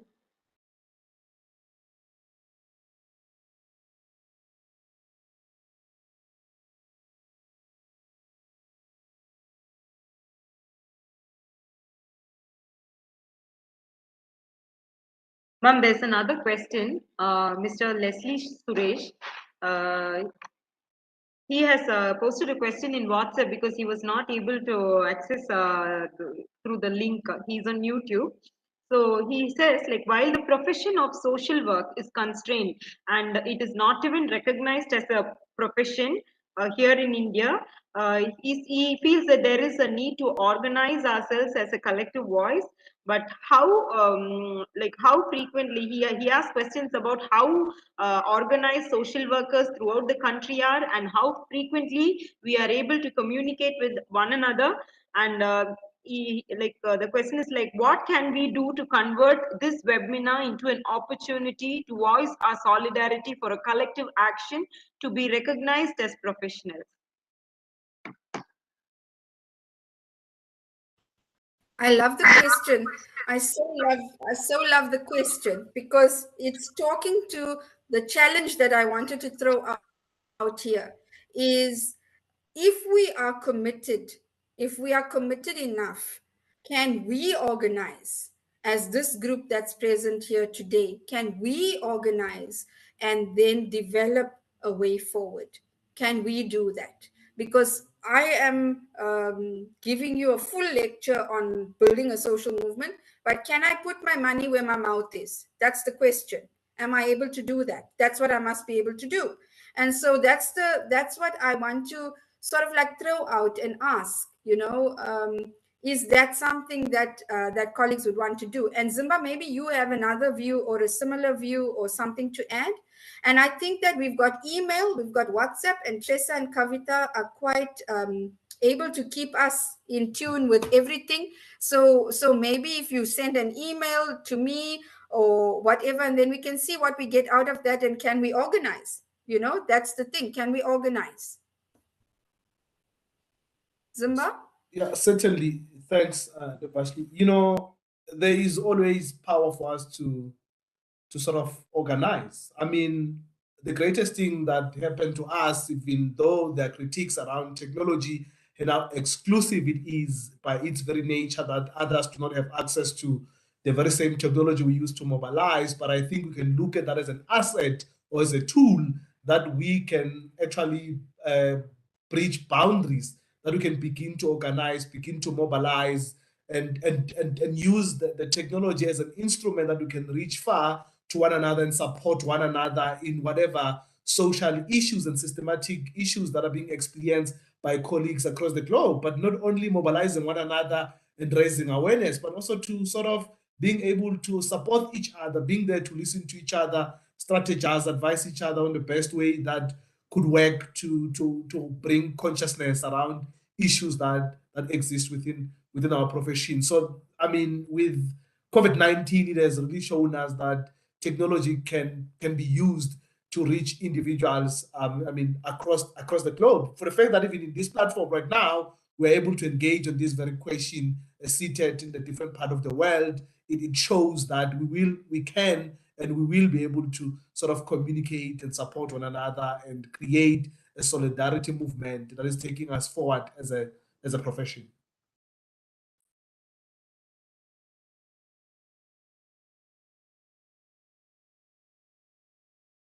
Thanks. Thank you very much, sir.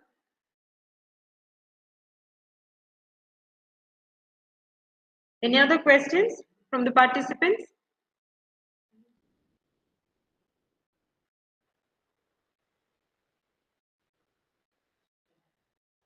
There are no more questions.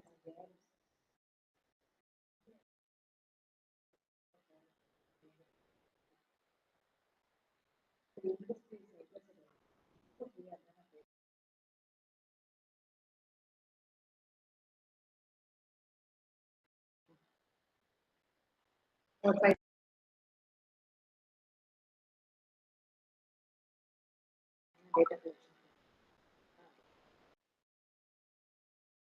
Okay.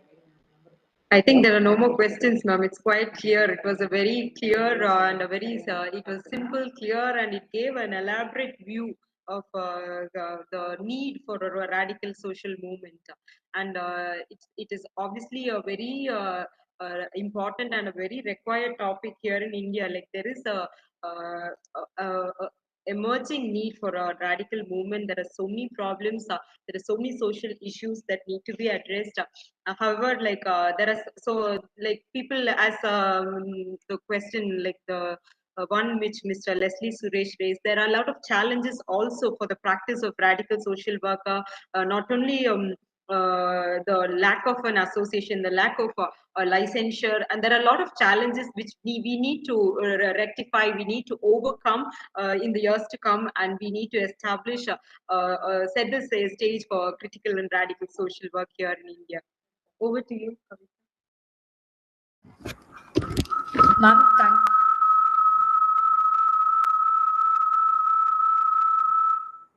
Ma'am, thank you so much.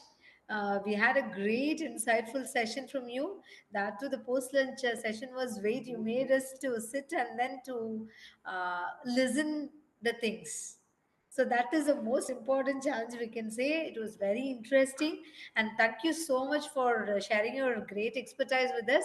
A special thanks to Dr. Zemble Zamba, because the thing is, when we approached, we got an additional and an extra resource. So for our FDP as well as the participants too, our hearty and heartfelt gratitude to you both, and thank you so much for being with us. We are so proud to associate with you both. So wishing, expecting your kind support and cooperation in our academic venture too. So since we are budding social work prepared educators, so just now we have started a career of 7 to 8 years ago, ma'am. So we feel so honored to have with you and to follow your footpaths. Thank you so much for accepting our kind request in spite of your very busy schedule. Thank you so much, ma'am. There are no words to thank you both. Thanks, Ma'am and Kavita. Nandri, you started with a very beautiful vanakkam, so I think we should conclude with a Nandri. Nandri. Thank you very much, ma'am, once again. Thank you, Trista and Thank you, Kavita, for that immaculate handling you of all. the program throughout all these days as well. Take care, and Zimba, thank you so much for running the marathon between class to here. And Zimba, just to tell you that Zimba lives 12 hours by road from me, so we live very far apart in the country. So it's technology that keeps us together. Ma'am, kindly let us know when you're. Take care, everyone. Bye. Kindly let us know when you're just visiting India so that we can plan for the further activities. Professor Zimba, for you too. So we look forward to your association in our future academic ventures. So we wish to work with you all people and we have to learn from you all. So that is the thing that we are just posing in this platform. So we need your support, your guidance, and your experience in shaping our career. Thank you. In turn, we need to share the same to our students. So that is the main purpose. So that is the purpose of this faculty development program, wherein that is the only outcome. How we are just going to mentor our students, how we are just whatever the takeaways of this sessions of all those things, we need to straight away inculcate to our student members only. In turn, we have to create a better environment for our the people. The almost we may in different places or whatever we are. The thing is, the prime purpose of work is we are all working for the people towards the inclusivity and towards for the betterment of the people. So that is the only prime purpose wherein we need your support in this regard. So we can have a cross-cultural learning so that we can have a lectures with the students or in terms of research or any terms of academic ventures. So we need your kind support to both of you. A special thanks to Professor Zimba. Thank you so much. Where there's a will, there's a way. Zimba, on behalf of PSC College, on behalf of the Department of Social Work, we would like to thank you wholeheartedly. You volunteered to have an interaction here and to share your expertise. So that is indeed like much appreciated from our side. As Dr. Kavita said, we would like to associate with both of you in future, and we wish to have a cultural exchange probably in terms of social work knowledge. So thank you so much. Thank you both of you. Thank you both of you. Very humble, Chester. Thank you so much. Thank you all.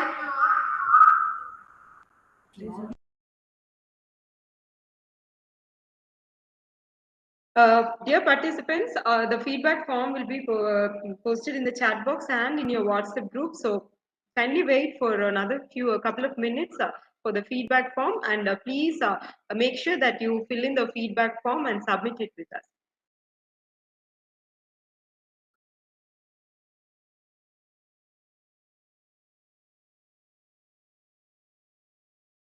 If you have any specific feedback or any comments, you can please type it in the chat box regarding the FDP. You can please feel free to type your feedback in the chat box also.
Please wait. The link is will be shared to you shortly.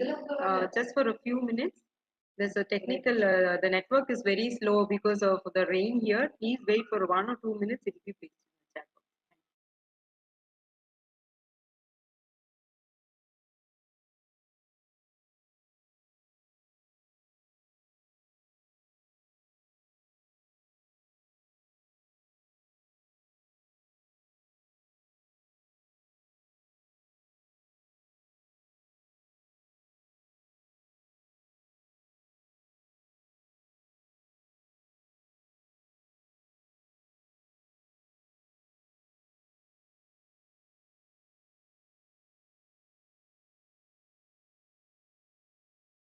Dear participants, the feedback is link is pasted in the chat box.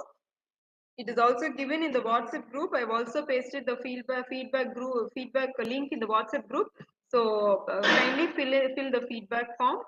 Make sure that you fill in the feedback form. Thank you once again to all of you for joining us. So let us meet tomorrow on the 5th day and the final day of the International Virtual Faculty Development Program. The valedictory session agenda will be forwarded to you in the WhatsApp group. Thank you one and all. Thank you.